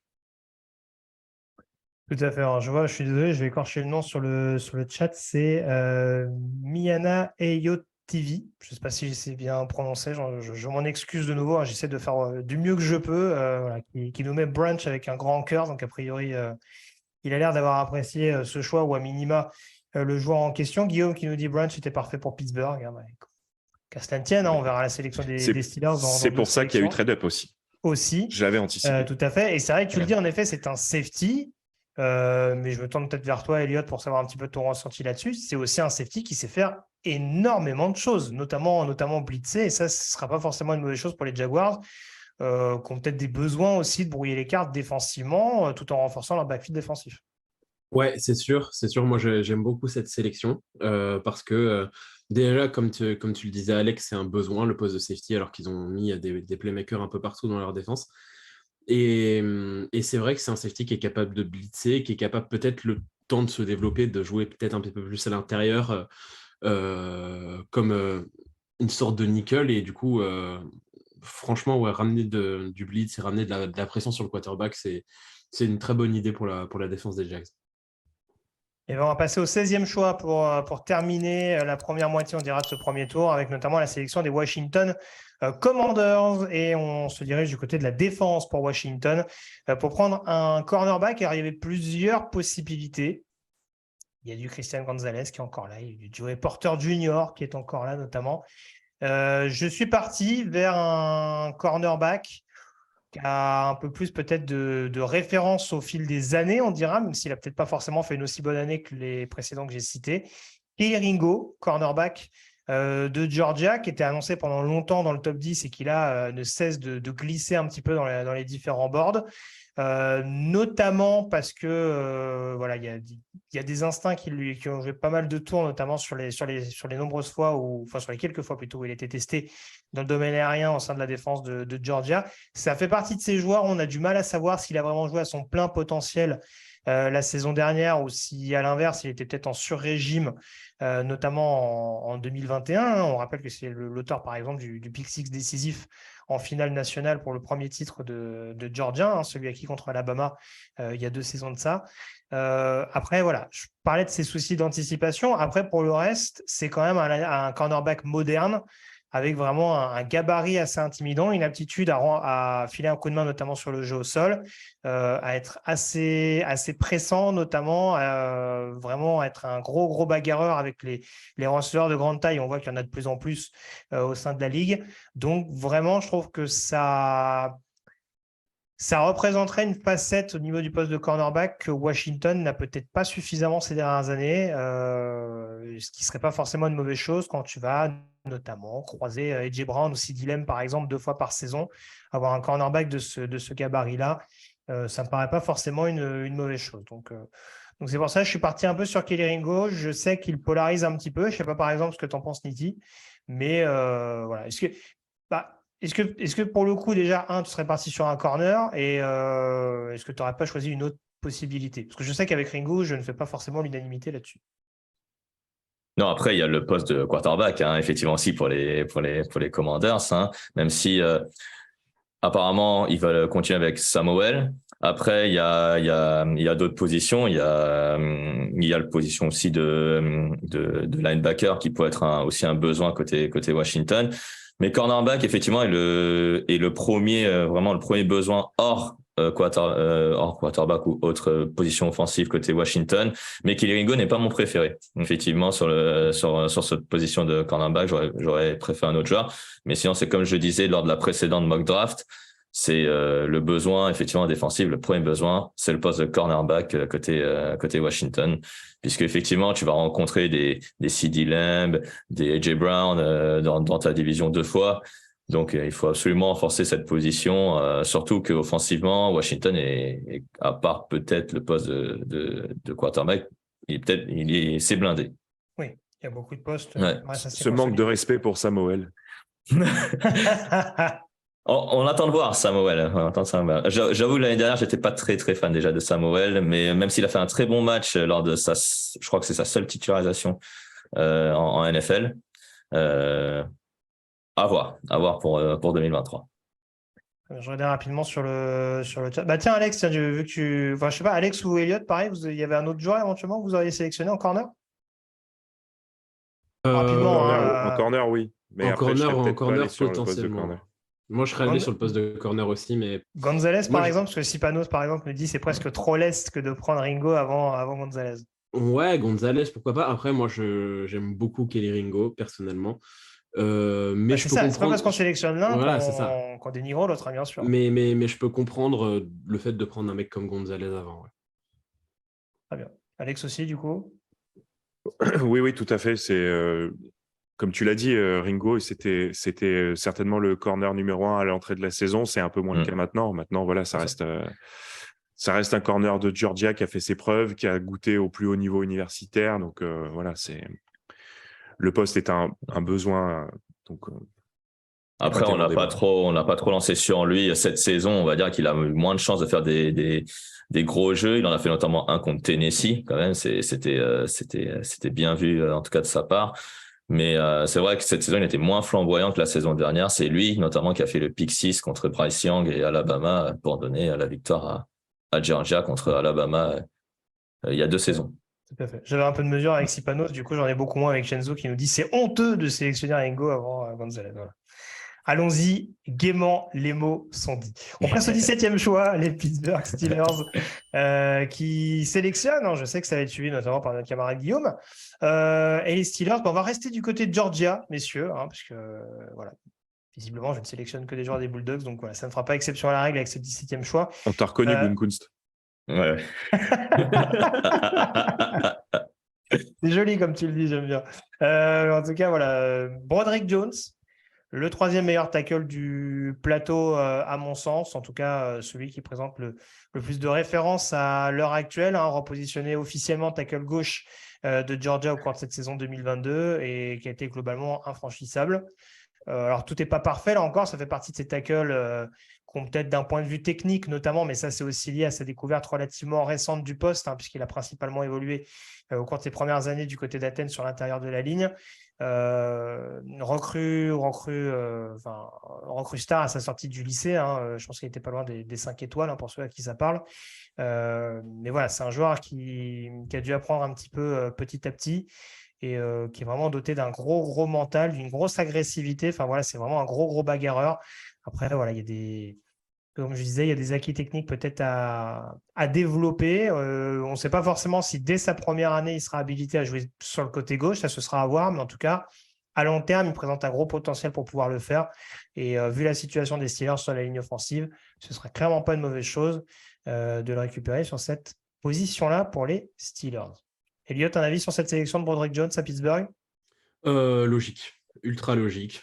Ça fait plusieurs années que la ligne offensive est un besoin à Pittsburgh, donc on remplit directement ce besoin. Rien de plus à dire là-dessus. Ils ont besoin de toute façon, maintenant qu'ils ont leur quarterback avec Kenny Pickett, ils ont besoin de le protéger. Donc Broderick Jones dans la lignée après Skoronski et Johnson, c'est normal. Tout à fait. Et Chenoa qui nous dit les Steelers ont besoin de changer tout le côté gauche. Ouais. Voilà. Bon. On me pensait ému notamment à c'est Dan Moore et Trey Turner sur le côté gauche de la ligne des Steelers. Bon, Ouais, c'est ça. Je crois que c'est. Il y a Trey Turner. Je ne sais pas s'il a été. Ou Dodson, peut-être. Ouais. Peut-être que c'est Dodson. Les Lions, je te rends la parole, Nitinia. Du coup, la deuxième sélection des Lions, qu'on sélectionnait tout à l'heure un défenseur avec Tyree Wilson, le edge rusher de Texas Tech. Est-ce qu'on reste en défense, ou est-ce qu'on privilégie une solution offensive pour ce deuxième pick? Alors, je ne sais pas si vous vous en souvenez, mais dès le 6e choix, j'avais dit qu'effectivement, le poste de cornerback était considéré, mais qu'il y avait aussi la ligne défensive.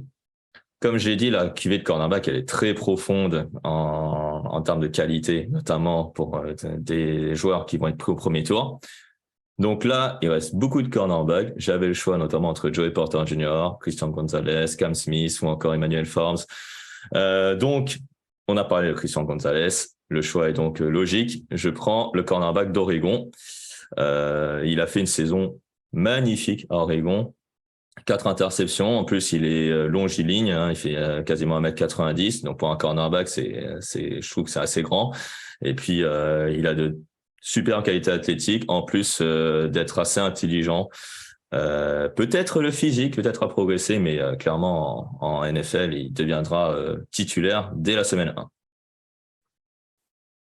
Très bien. Alex, tu es d'accord là-dessus sur cette sélection de Christian Gonzalez? Encore une fois, après, c'est un cornerback extrêmement talentueux globalement. Voilà, exactement. De toute façon, le poste, c'est le besoin. Gonzalez, c'est le corner numéro 1 sur le board là, au moment où on choisit. Donc, parfait. Très bien. Alors, on va enchaîner, du coup, on va embrayer avec le 19e choix. Et je crois que nous avons un échange. Choix qui était initialement réalisé par les Tampa Bay Buccaneers. Alors, je vérifie, du coup, globalement, on était d'accord avec ce choix pour les Lions. Je voyais Magnifico qui nous dit qu'il faut un corner ou un corner. Donc, a priori, je pense que la décision me paraissait assez claire pour certains fans de Détroit. Et pour répondre à la question de Rizen tout à l'heure, Cédric Van Pran, le centre de Georgia, ne se présente pas. Il était sophomore, il était redshirt sophomore, donc il avait joué quand même il avait passé 3 ans minimum à l'université, même s'il avait un statut de 2e année.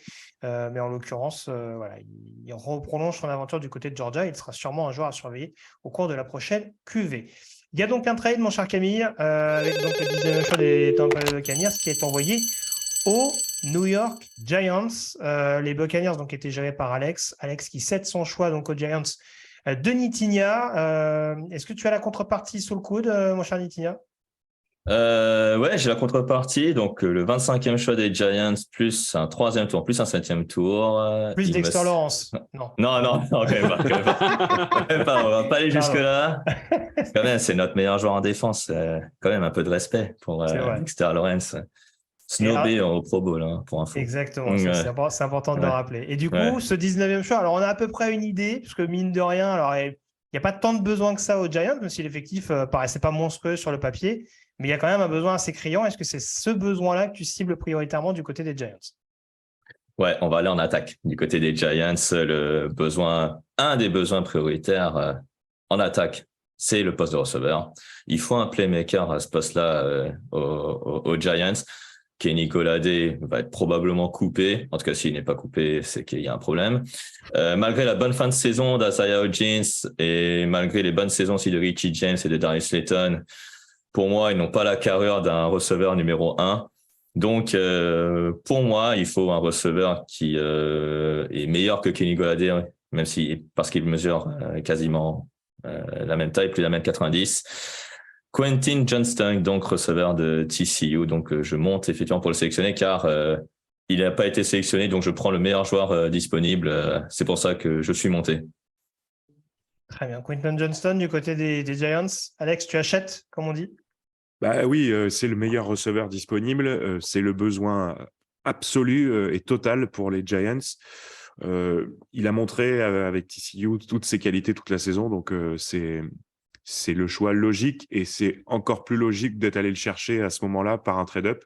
Parfait.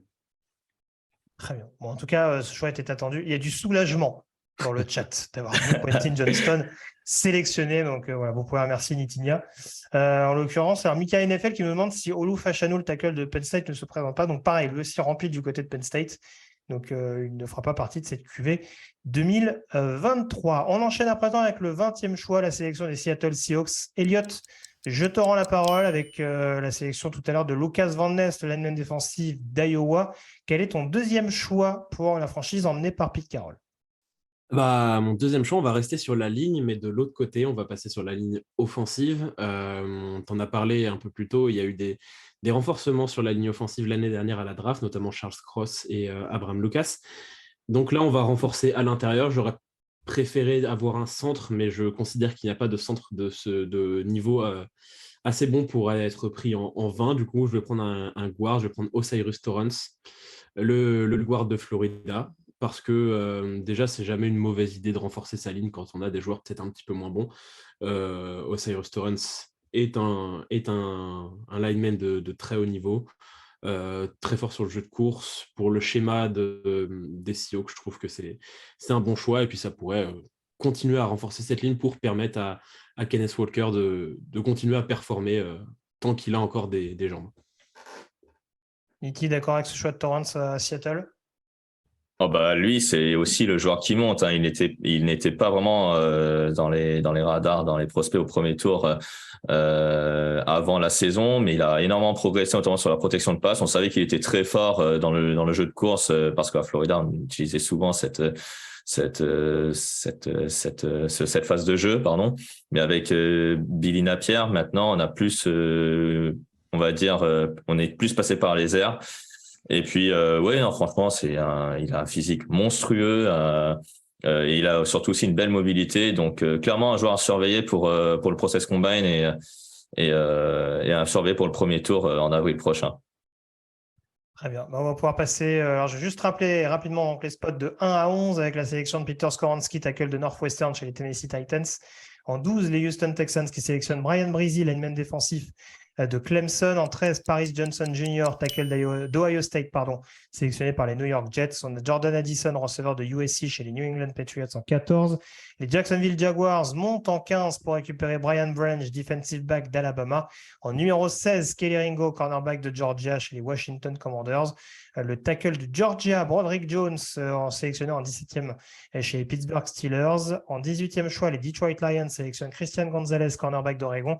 En 19e choix, les New York Giants montent pour récupérer le receveur de TCU, Quentin Johnston. Et en 20e choix, les Seattle Seahawks sélectionnent le lineman offensif intérieur de Florida, Osiris Torrance. On rentre dans la dernière ligne droite de ce premier tour avec le 21e choix. Niti, c'est à toi, avec la sélection notamment des Los Angeles Chargers. Alors, ça avait fait couler beaucoup d'encre la précédente mock, parce que je ne sais pas qui avait fait ce choix. On leur avait donné Bijan Robinson. Alors du coup, est-ce que tu vas nous réconcilier ou pas avec les fans californiens? Franchement, j'étais tenté. Hein. Il était disponible. Hein, et donc. On peut le dire, je t'ai mis la pression. Ah oui, sur le chat interne de la rédac, voilà, j'ai essayé de faire de la pression. Il y avait beaucoup de menaces limites. Hein. Non, je plaisante. Mais non, effectivement, non, pas de running back pour les Chargers. Non, merci. Hein. Austin Ekeler fait très bien l'affaire hein, pour les Chargers. Il y a un besoin en fait du côté Chargers qu'on n'a pas forcément mentionné, c'est le poste de tie-end. Alors oui, Gerard Elway a fait peut-être une bonne saison, mais il est disponible. Donc Michael Mayer de Notre-Dame est mon choix. Donc pour les Chargers, pourquoi lui? Parce que pour moi, son potentiel, ce n'est autre que Travis Kelce. Je suis désolé, il a cette faculté de tracer, cette faculté à se démarquer. Il est bon en catch contesté également, imposant également, et très bon aussi sur le bloc pour le jeu de course de Notre-Dame.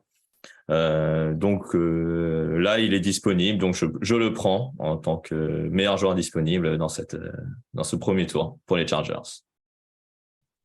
Alex, du coup, je t'ai vu tiquer un peu, enfin pas tiquer, mais Non, réagir sur le Travis Kelce. Ouais. la comparaison est osée. Et franchement, c'est tout le mal qu'on peut lui souhaiter à ce joueur. Et du coup, c'est intéressant qu'il soit sélectionné aux Chargers pour faire face à Kelce.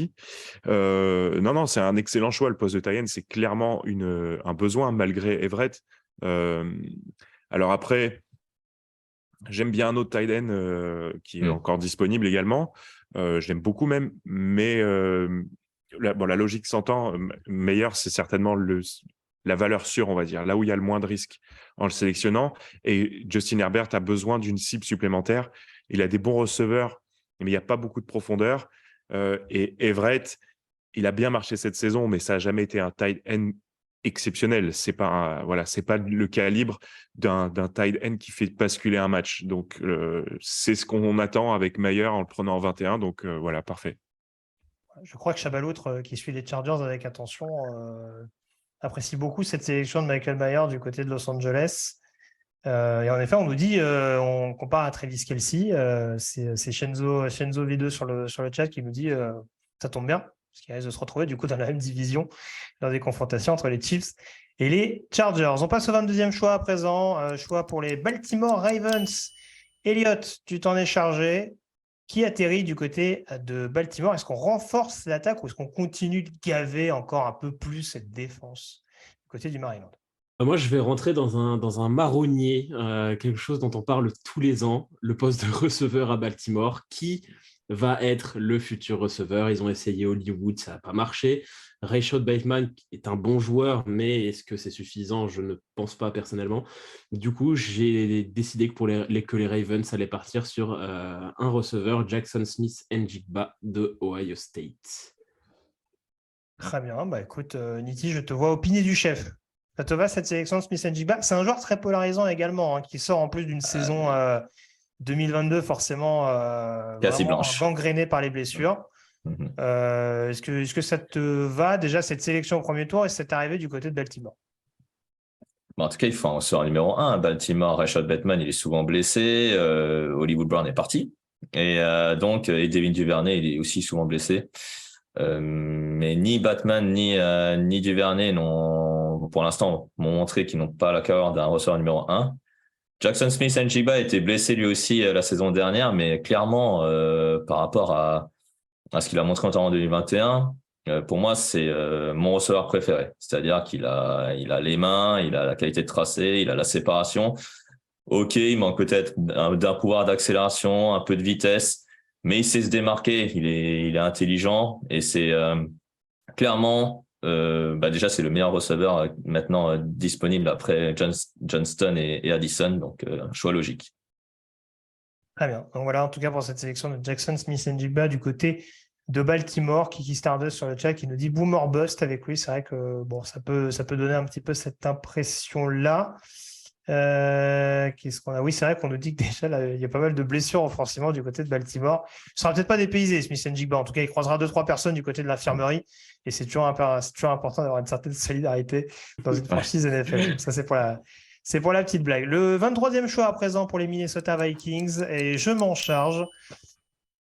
Alors, mine de rien, c'est une des équipes Minnesota où il y a pas mal de postes qui apparaissent consolidés. Alors, on nous parle du poste de receveur, en effet, parce qu'il me semble qu'Adam Thielen est free agent à la fin de la saison, mais c'est vrai qu'avec les joueurs récents qui sont partis, alors on va me dire, on peut prendre un Jalin Hyatt, par exemple, pour apporter un peu de verticalité, mais bon, c'est pas vraiment le choix qui me semble le plus excitant pour Minnesota. Je suis plus parti du côté de la défense, parce que je trouve qu'il y a quand même pas mal d'expérience dans cette défense de Minnesota, mais qu'à un moment donné, il va peut-être falloir éventuellement recharger un petit peu les batteries, on dira, renouveler, régénérer un petit peu tout ça. Et du coup, je suis parti sur un poste où on a notamment pas mal de néo-trentenaires sur la position, à savoir le poste de linebacker. C'est vrai qu'en l'occurrence, le duo Kendricks-X n'a pas forcément déçu, très clairement, cette saison du côté de Minneapolis. Mais voilà, c'est vrai qu'il va peut-être falloir se poser la question du côté de Minnesota du coup d'après, on va dire, et surtout d'un profil peut-être un peu complet à ajouter dans cette escouade-là. Et c'est pour ça que j'ai pris la décision de me tourner plutôt vers un Trenton Simpson, linebacker de Clemson, qui est encore disponible. qui peut faire énormément de choses. Donc on a vu extrêmement efficace, notamment sur le run-stop, qui est capable notamment de blitzer. Alors, c'est vrai qu'il a une saison 2022 qui laisse un peu, qui peut nous laisser un peu sur notre faim, dans le sens où il a été un petit peu changé de position, on l'a un peu utilisé sur différentes tâches qui n'étaient pas forcément son, comment dire, qu'il ne mettait pas forcément à son avantage dans un premier temps. Très clairement, il a été assez exposé, notamment sur la couverture dans un premier temps, mais en tout cas, il y a un gabarit, il y a des acquis physiques qui peuvent lui permettre d'avoir un développement assez intéressant du côté de cette équipe de Minnesota. Cette défense, notamment nouvellement coachée par Brian Flores, et on a vu notamment du côté des Pats que les linebackers étaient quand même sujet à être utilisé dans pas mal de domaines. Donc voilà, je trouve que Trenton Simpson, c'est un ajout intéressant parce que ça rend cette défense un peu plus, on dira, protéiforme, capable de vraiment apporter du danger dans n'importe quelle situation. Et c'est aussi pour ça que je prends cette décision-là, même si pour le coup, on aurait pu choisir d'autres possibilités. Alors, Sarah Baird nous dit sur le chat, pas de DB. Alors, je suis parti du postulat que comme ils avaient pris Lewis Sine et Andrew Booth relativement haut l'année dernière, ils allaient peut-être miser sur ces joueurs-là d'un point de vue draft pour préparer l'avenir. C'est aussi pour ça que j'ai privilégié la position de linebacker à ce niveau-là. Écoute, Niki, a un avis là-dessus sur cette sélection de Simpson? Est-ce que tu aurais pris une autre décision, par exemple, pour Minnesota? J'aurais probablement dit comme ça, peut-être prendre un DB pour ce premier tour. Après, Trenton Simpson est un très bon joueur, hein, je l'aime bien. Il a peut-être encore des lacunes sur la couverture, mais sinon c'est un sacré plaqueur. Il a de très bons instincts. Après un choix d'avenir, donc pour les Vikings, je dis pas non, hein, parce que effectivement Jordan Hicks et Hendrick Hendricks, c'est probablement peut-être ce qu'il y a de mieux en linebacker, en tout cas au sein de Minnesota. Mais après, avoir du 109 à ce poste-là, pourquoi pas? Honnêtement, c'est pas un mauvais choix en tout cas. Très clairement. Messieurs, l'heure est grave. C'est l'heure du choix des Green Bay Packers. La franchise du hippie, comme dirait l'autre. Et c'est lui justement qui s'y colle. Monsieur Goodkunst, qu'est-ce qu'on fait alors avec le 24e choix? Je suis désolé, je t'insulte gratuitement ce soir. Ouais, je vois. Écoute, on va mettre. Vas-y. Non, on va mettre un petit peu le feu à ce live. On va prendre un choix totalement inattendu, mais oui. Totalement logique. Mais oui. Totalement logique. Mais dis-le haut et fort, mais crie-le, Alex. Le meilleur joueur disponible, Bijan Robinson, running back de Texas. Enfin, mon sang. Enfin, Green Bay prend des initiatives. J'aime cette franchise. Mais oui. Et si ça oblige pas Rodgers à revenir, je ne comprends pas. Mais oui, pourquoi c'est logique? Il y a tellement de paramètres pourquoi c'est logique. La première, je l'ai dit tout à l'heure, Aaron Rodgers ne sera plus le quarterback des Packers en 2023, que ça soit via un échange ou via une retraite. La franchise semble s'être décidée à se tourner vers Jordan Love. À tort ou à raison, peu importe. Jordan Love aux manettes, ça veut dire qu'il faut l'entourer. On a des receveurs qui ont été draftés l'année dernière, Watson, Dobbs. Les receveurs qui pouvaient nous intéresser, on en a parlé, sont partis, avec donc notamment Jordan Addison, qui aurait été un joueur complémentaire au profil déjà présent. Et il y a le cas Aaron Jones. Aaron Jones, c'est le coureur le plus chèrement payé en 2023, avec 20 millions de dollars d'incidence sur le salary cap des Packers. Et les Packers ont un déficit de plus de 20 millions de dollars sur le cap. Donc 20 millions de dollars à trouver, hors éventuel donc trade de Rodgers qui ferait encore descendre qui rendrait les choses encore plus compliquées. Donc il va falloir faire des économies, et cette économie, c'est triste, mais on change de cycle. C'est un joueur exceptionnel qui a fait les beaux jours des Packers, mais on coupe Aaron Jones, et pour remplacer Aaron Jones, on prend Bijan Robinson. Bijan Robinson, c'est le meilleur joueur offensif de cette draft, de très loin. C'est le meilleur coureur de la draft, draftable depuis au moins Saquon Barkley, voire mieux, voire plus loin encore. Pour moi, c'est top 3 talents de cette QV. Il est capable, je pense qu'on peut le dire. Il est capable de courir, il est capable de capter les ballons. Et je pense que là où on pourrait me dire, mais il y a déjà Adji Dillon, oui, il y a déjà Adji Dillon, mais il n'y a que Adji Dillon. Il n'y a pas d'autres coureurs dans l'effectif. Et Adji Dillon, c'est quand même très monotache. ça bombarde en plein milieu, avec Bijan Robinson. Matt LaFleur, qui se revendique comme étant un head coach offensif, mastermind exceptionnel, va pouvoir développer tout un tas de panoplies offensives avec Robinson, derrière Jordan Love, donc, qui est le nouvel élu des Packers. Voilà. Eh bien, voilà ce qu'on peut dire. En tout cas, tu nous as un petit peu allumé le chat, en effet. Quelle histoire. Oh là là. Elliot, tu es d'accord là-dessus? On rend la parole à Alex pour sa sélection des Bucks. C'est compliqué, mais oui, je vois la logique de se dire on a un quarterback qui débute, même s'il n'est pas rookie, mais qui va débuter au poste de titulaire. Offrons-lui la meilleure arme possible sur laquelle se reposer. Donc, pour avoir peut-être moins à lancer, avoir un running back qui peut gagner les yards. Donc, Bijan Robinson. Et puis, je n'avais pas forcément les paramètres financiers d'Aaron Jones. Mais du coup, c'est vrai que si tu dois récupérer un petit peu d'argent, ça pourrait être logique d'essayer déjà de le transférer, parce que pourquoi pas. Et puis, sinon, tu le coupes, quoi. Il y a cet aspect-là. J'ai proposé pendant la mock de l'échanger contre un premier tour, mais vous avez refusé. Ouais, non, mais là, non, t'abuses. Ah non, quand même pas. On va pas réveiller toute la gouille. Je crois qu'on a autorisé l'échange entre les Jaguars et les Packers. J'ai dit oui à beaucoup de choses sur les trades de Nitti, mais là, c'était trop. Ouais. Ça manquait de defensive tackle à envoyer chez l'équipe dans laquelle tu voulais l'envoyer.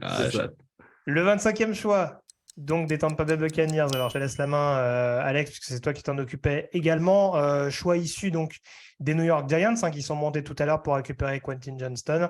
Quel choix as-tu fait en l'occurrence pour la franchise floridienne? Eh ben, là, effectivement, les Packers viennent de couper l'herbe sous le pied des Bucks en sélectionnant un running back qui aurait pu intéresser les Bucks de par leur situation au poste, qui est loin d'être la meilleure de la ligue. Il y a le problème du quarterback. On le sait, Tom Brady a enfin pris sa retraite. Mais il y a Kyle Trask derrière, qui a été drafté 2e tour il y a 2 ans. Donc, on va lui confier les manettes de l'équipe. Donc, pour moi, le besoin se trouve de l'autre côté du ballon, au poste de corner. Parce qu'au poste de corner, on a bien sûr Carlton Davis. Mais après Carlton Davis, derrière, c'est que des free agents. Que ça soit Dean, que ça soit Murphy Bunting, que ça soit Logan Ryan. Donc, on va avoir besoin de se renforcer. Et pour ça, je suis parti sur Cam Smith, le corner de South Carolina. Cam Smith, c'est un joueur hyper intelligent avec vraiment un très gros QI foot. Très bonnes anticipations. Il manque peut-être un petit peu de taille, mais il est rapide, il a des grosses qualités physiques. Donc, je pense que c'est un bon pendant à Carlton Davis et le besoin, on va dire, prioritaire si on prend vraiment la décision de laisser les manettes à Kyle Trask. Très bien. Nicky, d'accord avec ce choix de Cam Smith du côté de Tampa? Oui, à part le poste de quarterback, voire running back, ça reste un choix primordial. Le poste de cornerback, Jamel Dean est free agent. Carlton Davis a été prolongé récemment, mais Sean Murphy Bunting, je ne sais pas s'il est free agent d'ailleurs. Free agent aussi, mais voilà. Et donc, il faut un autre cornerback à l'opposé. Donc, et Cam Smith, même si on va dire en termes de taille, il est un peu plus petit que les autres cornerbacks qu'on avait choisis auparavant, mais ça reste un bon playmaker. À South Carolina, il n'a pas autorisé beaucoup de touchdowns cette saison, voire de réception. Il a été l'une des rares satisfactions d'une saison un peu difficile quand même pour South Carolina, malgré quelques coups d'éclat. Alors, j'en profite pour inviter M. Masmejean à arrêter de troller sur le chat sur les running backs. Ça suffit. Victor Roulier n'est pas là, donc si on pouvait éviter d'avoir un autre troller en chef des quoi. Il a été envoyé en mission, je pense. Surtout critiquer les running backs pris au premier tour sur une année de résurrection de Saquon Barkley et Christian McCaffrey, c'est quand même assez gonflé, Raphaël. Donc voilà. Popouille, comme on dit. Avec le 26e choix, 25e, c'est celui des Tampa Bay Buccaneers. Le 26e choix, c'est celui des Dallas Cowboys. Et c'est Elliot qui s'en charge. Par quoi on consolide, on va dire, cette équipe de Dallas éliminée en tour de division par les Niners? Alors, je suis parti sur la défense pour plusieurs raisons. Sur un defensive back, la première, c'est que j'ai vu mes camarades commencer à partir sur des cornerbacks, donc je me suis dit c'est une possibilité que si les premiers noms commencent à tomber, on se dise on va y aller. De plus, Anthony Brown est agent libre et après, c'est personnel, mais je ne suis pas le plus grand fan de Trevon Diggs. Donc, j'ai décidé de prendre Joey Porter Jr., le cornerback de Penn State, parce que je pense honnêtement que s'il descend jusqu'en 26, c'est une aubaine. Je pense qu'en vrai, il partira peut-être plus tôt. Donc je le vois bien partir à Dallas s'il est encore dispo à ce moment-là. Alex, Joey Porter Jr. Dallas, c'est jackpot. C'est une aubaine de l'avoir à cette position-là. Et clairement, comme l'a dit Elliot, il faut un pendant à Trevon Diggs. Moi non plus, je ne suis pas le plus grand fan, même si il fait des interceptions, mais il prend aussi énormément de gros jeux. Donc, il faut quelque chose d'un peu plus fiable. C'est bien. C'est dommage parce que c'est les Cowboys, mais c'est bien. Zinko qui nous dit en plus, oui, c'est le prototype, c'est vraiment le prototype du cornerback dans le système de Dan Quinn. Donc voilà, vérifier. Puis c'est vrai que pour le coup, alors, je suis un peu réservé sur ce joueur-là parce que je trouve que des fois c'est un peu tout et rien, mais je trouve que voilà, à l'inverse d'un Trevon Diggs, il a peut-être pas la production en termes d'interception, mais il a peut-être cette complémentarité-là. Voilà, pour le coup, à pas un Diggs où là pour le coup, je trouve qu'en termes de tout et rien, c'est à des années-lumière par rapport à Joey Porter. On passe au 27e choix. Alors attention, préparez-vous. Si vous êtes tombé de votre chaise sur le choix des Packers, rasseyez-vous tout de suite, puisqu'on va parler du choix des Buffalo Bills. Les Buffalo Bills qui se penchent sur un lineman offensif, messieurs, mais pas celui qu'on croit, puisque Buffalo sélectionne Steve Avila. Alors, lineman intérieur, je l'ai listé centre, mais lineman intérieur de TCU. Pourquoi déjà, au-delà du fait que c'est quand même un joueur qui monte, qui a été vraiment une pierre angulaire, notamment au sein de cette attaque de TCU, finaliste surprise, on le rappelle, de la saison universitaire, malgré la lourde défaite en finale face à Georgia. C'est un profil intéressant pour TCU, pour Buffalo, dans le sens où je trouve que le système offensif colle un petit peu à ce qu'il pourra retrouver justement du côté de Buffalo, c'est-à-dire une attaque qui peut être extrêmement verticale, mais avec un quarterback qui aime bien courir, qui peut avoir la mobilité pour, et on a vu qu'il était assez à l'aise pour malgré tout être polyvalent sur les deux phases de jeu, et avec la capacité également, et ça il l'a démontré lors du Senior Bowl, à être assez polyvalent, puisqu'il a évolué garde principalement du côté de TCU, et c'est sur cette position-là que je le vois dans un premier temps du côté de Buffalo sur un poste à besoin, avec tout de même la possibilité, comme on a pu le voir du côté de Mobile, d'évoluer, de se muer en tant que centre par la suite pour éventuellement prendre la succession d'un Mitch Morse qui va peut-être devenir un petit peu vieillissant et un petit peu plus coûteux. Donc c'est dans cette logique-là que j'ai sélectionné Steve Avila. Il y avait d'autres linemen offensifs aussi talentueux, mais je trouve que le fit, en l'occurrence, me paraissait assez intéressant pour sélectionner le joueur des Horned Frogs du côté de l'État de New York. Elliot, un avis sur cette sélection d'Avila du côté de Buffalo? Maintenant que tu l'expliques, elle me paraît plus logique parce qu'à la base, quand tu l'as fait, je n'ai pas trop compris. Dans le sens où, pour moi, c'est un centre et comme ils ont déjà Mitch Morse, je trouvais que ça faisait un petit peu doublon. Après, oui, si tu le fais débuter garde en attendant de prendre la suite de Mitch Morse, ça fait un petit peu plus de sens. Ouais. Très bien. Alors, Jim Brands qui nous dit sur le chat, Stephen Diggs est le seul receveur. Il y a quand même Gabriel Davis qui fait une bonne saison quand même globalement. Ou c'est moi qui pas. On va dire moins bonne que l'année dernière, mais. Je pense qu'il cracherait pas sur un autre joueur, mais là, à ce niveau-là, je suis pas certain qu'il y ait vraiment des. Voilà, si c'était effectivement pour prendre une menace profonde comme Jalin Hayat, c'est vrai que ça ferait sens après. Mais...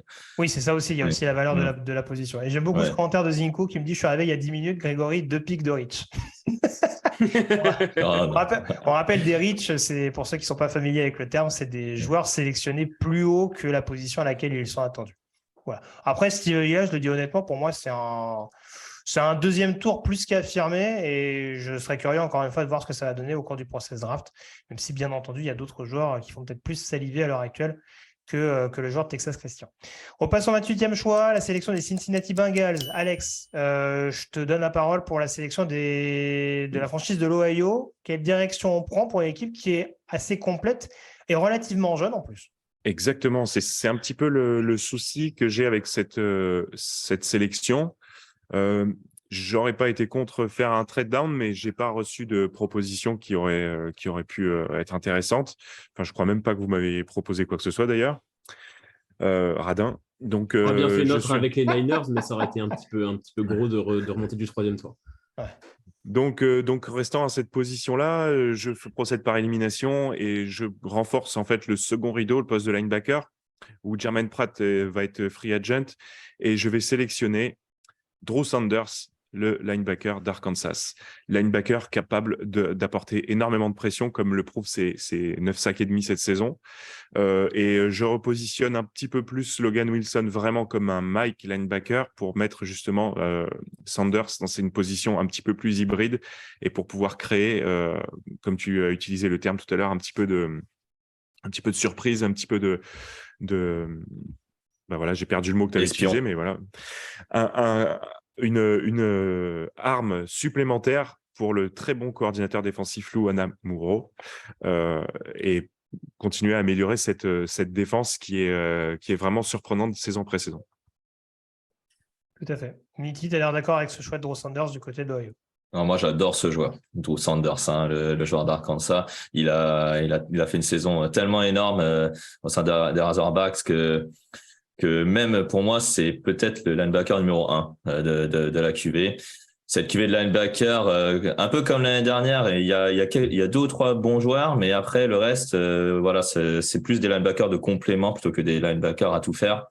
Mais lui, il peut jouer parfois outside linebacker, voire même, mais plus middle linebacker, je pense, effectivement, comme disait Alex.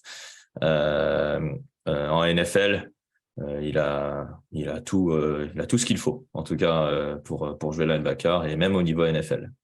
Bon, il y a juste un truc qui me tracasse avec lui, on aura l'occasion de développer, mais autant Trenton Simpson sur la couverture inquiète, autant je trouve qu'il a des instincts sur l'anticipation au moment de, comment dire, quand il faut remplir la boîte, on va dire, où on a vu que parfois il se faisait quand même un petit peu piéger. Donc on va dire que c'est, encore une fois, c'est aussi le truc, c'est que c'est un edge rusher qui a été un peu repositionné linebacker plus naturel, on dira, du côté d'Arkansas. Donc c'est vrai qu'il a cette faculté à pouvoir être un peu plus polyvalent avec des acquis, encore une fois, de edge rusher, mais c'est vrai qu'avoir ce côté un petit peu foufou à vouloir blitzer à outrance, ça peut également lui jouer des tours en termes d'instinct et en termes d'excès d'agressivité, quoi. Donc peut-être à surveiller par rapport à ça. Elliot, tu as le choix pour les New Orleans Saints. Alors toi aussi, tu n'as pas reçu d'offre d'échange, hein. Je crois que tu attendais ça très fébrilement. Ouais. Finalement, ce ne sera pas le cas. Avec quoi t'es-tu consolé? J'ai eu beaucoup de mal pour ce choix parce que l'effectif des Saints est assez particulier dans le sens où ils ont des petits besoins un peu partout, mais quand même un effectif assez solide. Il y a évidemment la question du poste de quarterback qui se pose, mais je ne suis pas parti là-dessus parce que soit ils vont récupérer quelqu'un, soit ça fera de toute façon trop tôt pour un premier tour. Donc je suis parti sur un defensive back, je suis parti sur Antonio Johnson, le safety de Texas A&M. Alors oui, sur le poste de safety, il y a déjà Tyrann Mathieu et Marcus May, mais c'est des mecs qui sont trentenaires ou quasiment. Je pense qu'un mec comme Johnson peut être une solution d'avenir, et puis également, il peut apporter autre chose. Un peu comme on en parlait avant pour Brian Branch, il peut apporter aussi cette pression sur le quarterback, ce pass rush, et même carrément jouer dans le slot comme nickel. Donc pour moi, je pense que ce serait une bonne recrue pour les Saints. Oui, tu as raison. Alex, tu es d'accord? Il faut remplacer ces vieilles ruines, Mathieu et May, sur l'intérieur du secondary. C'est pas ce que j'ai dit. On a les bandes. Non, je sais pas si c'est des ruines, surtout. Je pense pas que May soit si vieux que ça, mais c'est un choix logique. Après, l'avantage, tu peux faire bouger un peu Tyrann Mathieu un peu partout. Donc, comme l'a dit Elliot, il n'y a pas un choix qui saute aux yeux de par la façon dont est construite leur équipe. Donc, tu pars pas sur un QB, voilà, c'est peut-être la ligne défensive, mais ça dépendra peut-être éventuellement de ce qu'ils vont faire à la free agency, sachant qu'il y a beaucoup de joueurs qui vont être en fin de contrat, mais ça aurait pu être une autre possibilité. Après, en défense, en tout cas, il y a peut-être pas mal de solutions à privilégier. Et ils savent faire avec des défensifs tackles pris bas ou même non draftés, donc ils arrivent toujours à les maximiser. Très bien. On passe à présent au 30e choix, messieurs, et on a de nouveau un appel pour un trade. Choix qui était initialement prévu pour les. Alors attends. Pour les Philadelphia Eagles. Je vais y arriver. Pour les Philadelphia Eagles, pour ça, je ne vais pas me faire piéger. Et du coup, on a un trade et ce sont les Houston Texans qui remontent. Tu vois, pour le coup, il n'y a pas que des radins, Alex. Hein. Je pense qu'on peut le dire. Toi qui allais faire ta sélection avec les Eagles, tu as reçu une offre de la part de Houston. Et du coup, alors, on ne pouvait pas, alors, je t'avoue que je regardais un petit peu cette draft fébrilement, hein, les Texans qui ont le 34e. Je crois que j'ai mis un 4e tour dans la balance pour remonter sur ce 30e choix. Parce que pour le coup, il y a un joueur qui, moi, m'intéresse tout particulièrement. Et on va encore me dire, Greg, tu es obsédé par la défense du côté de Houston. Eh bien oui, messieurs, je suis parti sur la sélection d'Isaiah Foskey, edge rusher de Notre-Dame, donc du côté de Houston, tout simplement parce que pour moi, c'est un joueur, en effet, qui reste encore extrêmement brut. C'est vrai qu'il a des très, très bons attributs, on dira, physiques, même techniquement, je trouve que ce n'est pas forcément déconnant pour un joueur qui sort de l'université de Notre-Dame. Une constance, là encore, à trouver. Je pense qu'on est un petit peu dans une idée, par exemple, à la Myles Murphy, où il n'y a pas forcément toujours de capacité à être toujours extrêmement performant au duel. Il y a peut-être un centre de gravité, par exemple, qui n'est pas toujours excellent, mais encore une fois, pour un joueur avec un tel gabarit, et c'est le cas de beaucoup de joueurs, que ce soit sur la ligne offensive ou défensive, quand on commence à culminer à 2 mètres, c'est forcément quelque chose qu'il faut aussi travailler. On l'a vu extrêmement décisif sur l'équipe spéciale également. Donc voilà, pour moi, c'est un joueur extrêmement complet. Jerry Hughes sort d'une belle saison, mais lui, pour le coup, je peux parler de vieille ruine là encore, mais en l'occurrence, c'est vrai que ce n'est pas forcément un choix à long terme pour Houston. On ne sait pas trop ce qui va devenir de Rasheem Green dans les années à venir, savoir s'il va réussir à confirmer notamment son exercice 2022. Donc voilà, je reste encore une fois dans cette logique des Meco Ryans qui arrive et qui veut notamment installer sa défense avant tout pour notamment vraiment rendre cette équipe hyper intimidante. Il y a eu un quarterback sélectionné du côté d'Indianapolis.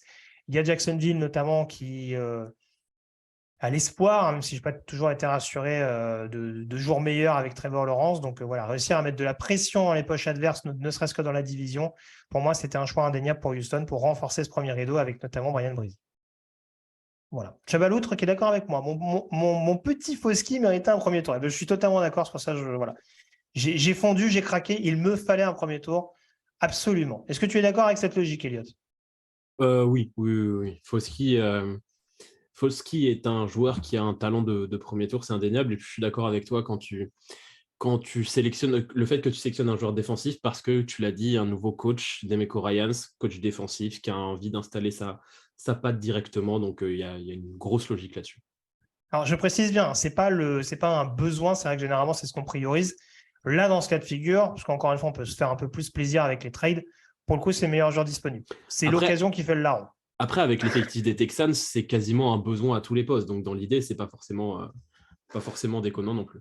Il y a aussi ça. L'année dernière, on a blindé le backfield défensif, notamment avec Pitré et Stingley. Là, on renforce un peu plus la ligne défensive, c'est ça.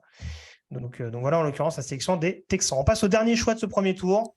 Et on a de nouveau un échange, messieurs. Décidément, les finalistes du Super Bowl n'ont pas envie de prendre de décision en cette fin de premier tour, puisque les Kansas City Chiefs et Nitinia ont choisi de céder leur 31e choix aux Arizona Cardinals. Alex remonte au premier tour, lui qui a sélectionné un petit peu plus tôt Jalen Carter, lineman défensif de Georgia.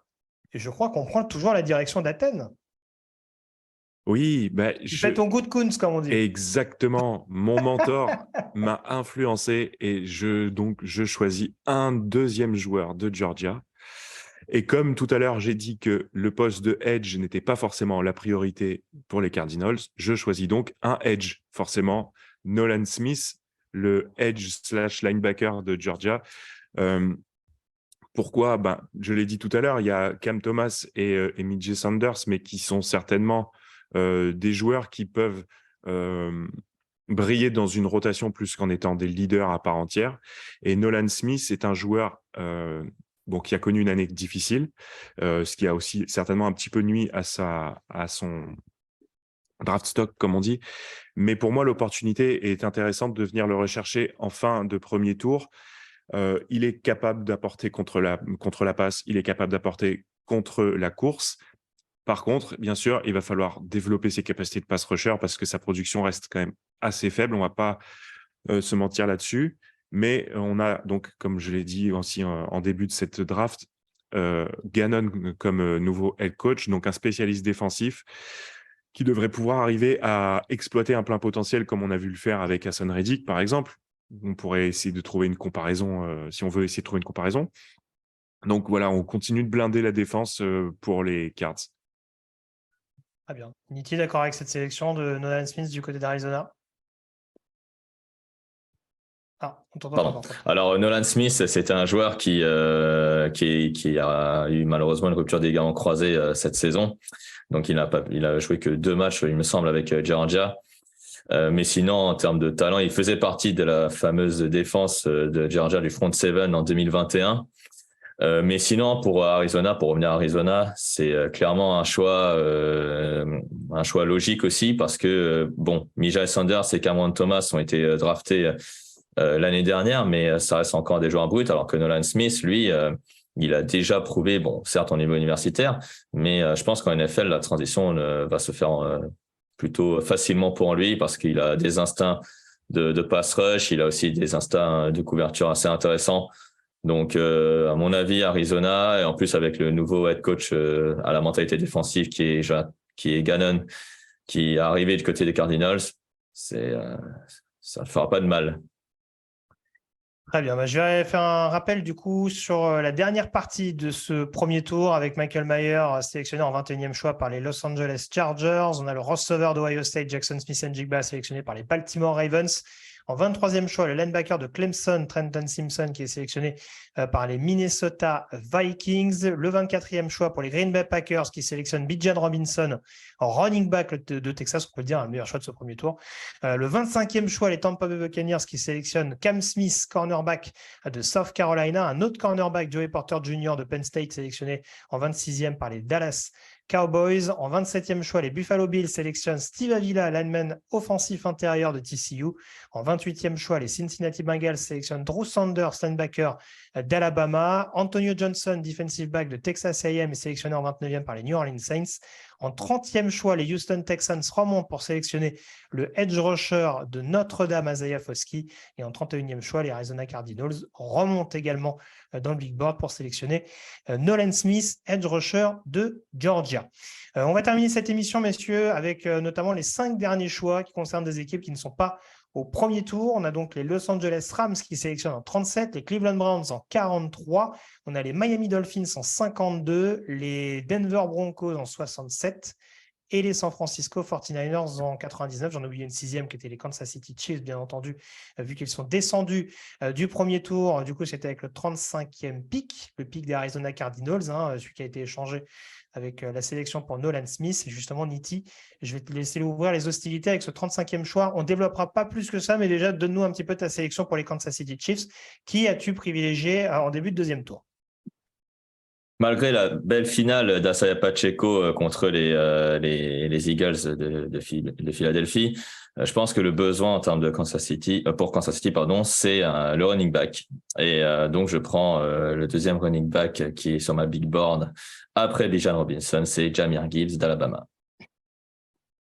Voilà, donc tant qu'à faire, pourquoi pas, en duo avec Pacheco, ça peut donner un duo intéressant et on rappelle que c'est un joueur extrêmement explosif sur retour de coup de pied, en sortie de backfield également, donc ça correspondrait en effet à un gadget assez utile dans le système d'Andy Reid. Pour le 37e choix, celui des Los Angeles Rams, je suis parti du côté de la défense avec la sélection de Will McDonald, edge rusher d'Iowa State. Alors, pour moi, il y avait différentes directions du côté des Rams.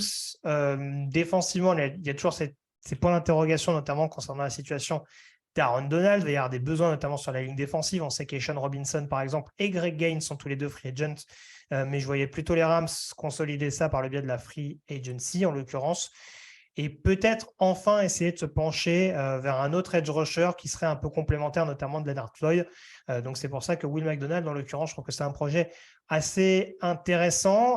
Peut-être pas le plus gros gabarit physique, mais en tout cas vraiment une grosse explosivité, une énorme productivité du côté d'Iowa State au fil des années. Et je pense que ça apporterait vraiment une menace supplémentaire sur le pass rush. Par rapport alors, c'est peut-être un peu moins polyvalent, je trouve, que Leonard Floyd, mais en termes de vraiment pass rusher pur, ce serait vraiment quelque chose d'assez intéressant pour les Rams, pour vraiment réussir à apporter encore plus de pression à cette défense qu'on a parfois manqué, notamment sur le deuxième rideau au cours de ces dernières saisons. On passe au 43e choix désormais des Cleveland Browns. C'est pour toi, Elliot, me semble-t-il, le choix donc de Cleveland. Quel choix as-tu privilégié? pour Nitti, ce choix. Moi, c'est moi. Pardon. Non, c'est moi qui l'ai. C'est moi qui l'ai. Encore un edge rusher pour les Cleveland Browns. Clowney, free agent. Donc, on va prendre les edge rushers de Kansas State, Félix Anudike Uzoma.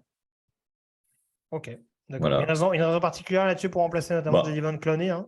En fait, dans la ligne de 4 de Cleveland, il a parfaitement sa place, même s'il a joué plus en 34 du côté de Kansas State. Même s'il est très bon dans le pass rush, il doit encore s'améliorer sur le run stop. Surtout que Cleveland, à part Myles Garrett, il n'y a pas vraiment d'autres menaces extérieures. Donc, le choix porté sur le pass rusher des Wildcats. Alors, je vais essayer de ne pas me tromper cette fois-ci. En 52e choix, on a les Miami Dolphins pour monsieur Alex Locke. Quelle quel joueur as-tu privilégié pour ce deuxième tour des Floridiens? Un petit coup de cœur que j'ai d'un joueur d'une université que j'aime beaucoup également. Un poste qui, je pense, va commencer à devenir un vrai besoin pour les Dolphins, c'est le poste de linebacker. Et c'est pour ça que je choisis Noah Sewell, linebacker d'Oregon. Joueur à énorme potentiel, petit frère de Sewell, le tackle des Lions. Il n'a pas exploité son plein potentiel, notamment cette année. Maintenant, je pense que c'est un joueur qui a des capacités et physiques et techniques pour faire une belle carrière NFL. Encore une fois, ça va prendre certainement un petit peu plus qu'une saison, mais voilà, je pense que c'est l'opportunité en 50 et quelques, je me souviens plus ce que tu m'as dit comme pick, 52, c'est la meilleure possibilité. Très bien. Alors, je suis désolé, c'était pas préparé en amont, donc du coup, j'ai un trou de mémoire sur mon choix pour les Broncos. Je vais le retrouver tout de suite. Je vais essayer Elliott, du coup, être un meilleur élève que moi pour le 99e choix, celui des San Francisco 49ers, fin de 3e tour, pour sélectionner qui, Elliott? Là, ça va être hyper hypothétique parce que c'est super bas, donc on se demande si les joueurs vont être pris ou pas. Moi, je suis parti sur un lineman offensif. Pour San Francisco, il y avait deux options, soit lineman défensif, soit lineman offensif, de mon avis. Et je suis parti sur un centre, je suis parti sur le centre de Michigan, Olusegun Oluwatimi, parce qu'on a un besoin, on a Jake Brendel sur le poste, mais c'est pas non plus une assurance tout risque. Oluwatimi est un joueur avec beaucoup de potentiel qui pourrait rester derrière Brendel une saison, le temps d'apprendre le poste, surtout dans le système des Niners qui a un gros besoin sur le poste de centre, qui a une grosse utilité sur le poste de centre. Donc voilà, c'est un besoin, un bon joueur avec un bon QI football et une mentalité très intéressante pour San Francisco. Tout à fait. J'ai retrouvé mon joueur, hein. Je redeviens sérieux avec ce 67e choix, ce début de 3e tour pour les Broncos, hein, en supposant qu'il soit toujours bien entendu disponible. Je suis parti sur un lineman offensif parce que le chantier me paraît quand même assez vaste, hein. On ne sait pas trop ce qui va devenir de Dalton Risner qui est free agent. C'est également le cas de Cameron Fleming qui était le tackle droit. Floyd Cutchenberry a... T'as dit quoi, Alex? Billy Turner aussi, il me semble. Ah, c'est possible. J'avoue que Ouais, ça m'a. il est free agent. Bien Ouais. vu. Ça m'a échappé. Mais Floyd Cushenberry, qui a quand même été une déception globale depuis sa draft. Donc, c'est vrai que je suis parti sur un lineman assez polyvalent. Et je suis assez intrigué par Cody Mauch, le lineman offensif de North Dakota State. Alors qu'on voit principalement comme un lineman intérieur, hein, notamment de par le système offensif du Bison, l'ancien programme, notamment de Trey Lance et de Carson Wentz, bien entendu. Mais J'aurais pu dire Christian Watson quand même. J'aurais pu dire Christian Watson, ça. Non, Trey Lance.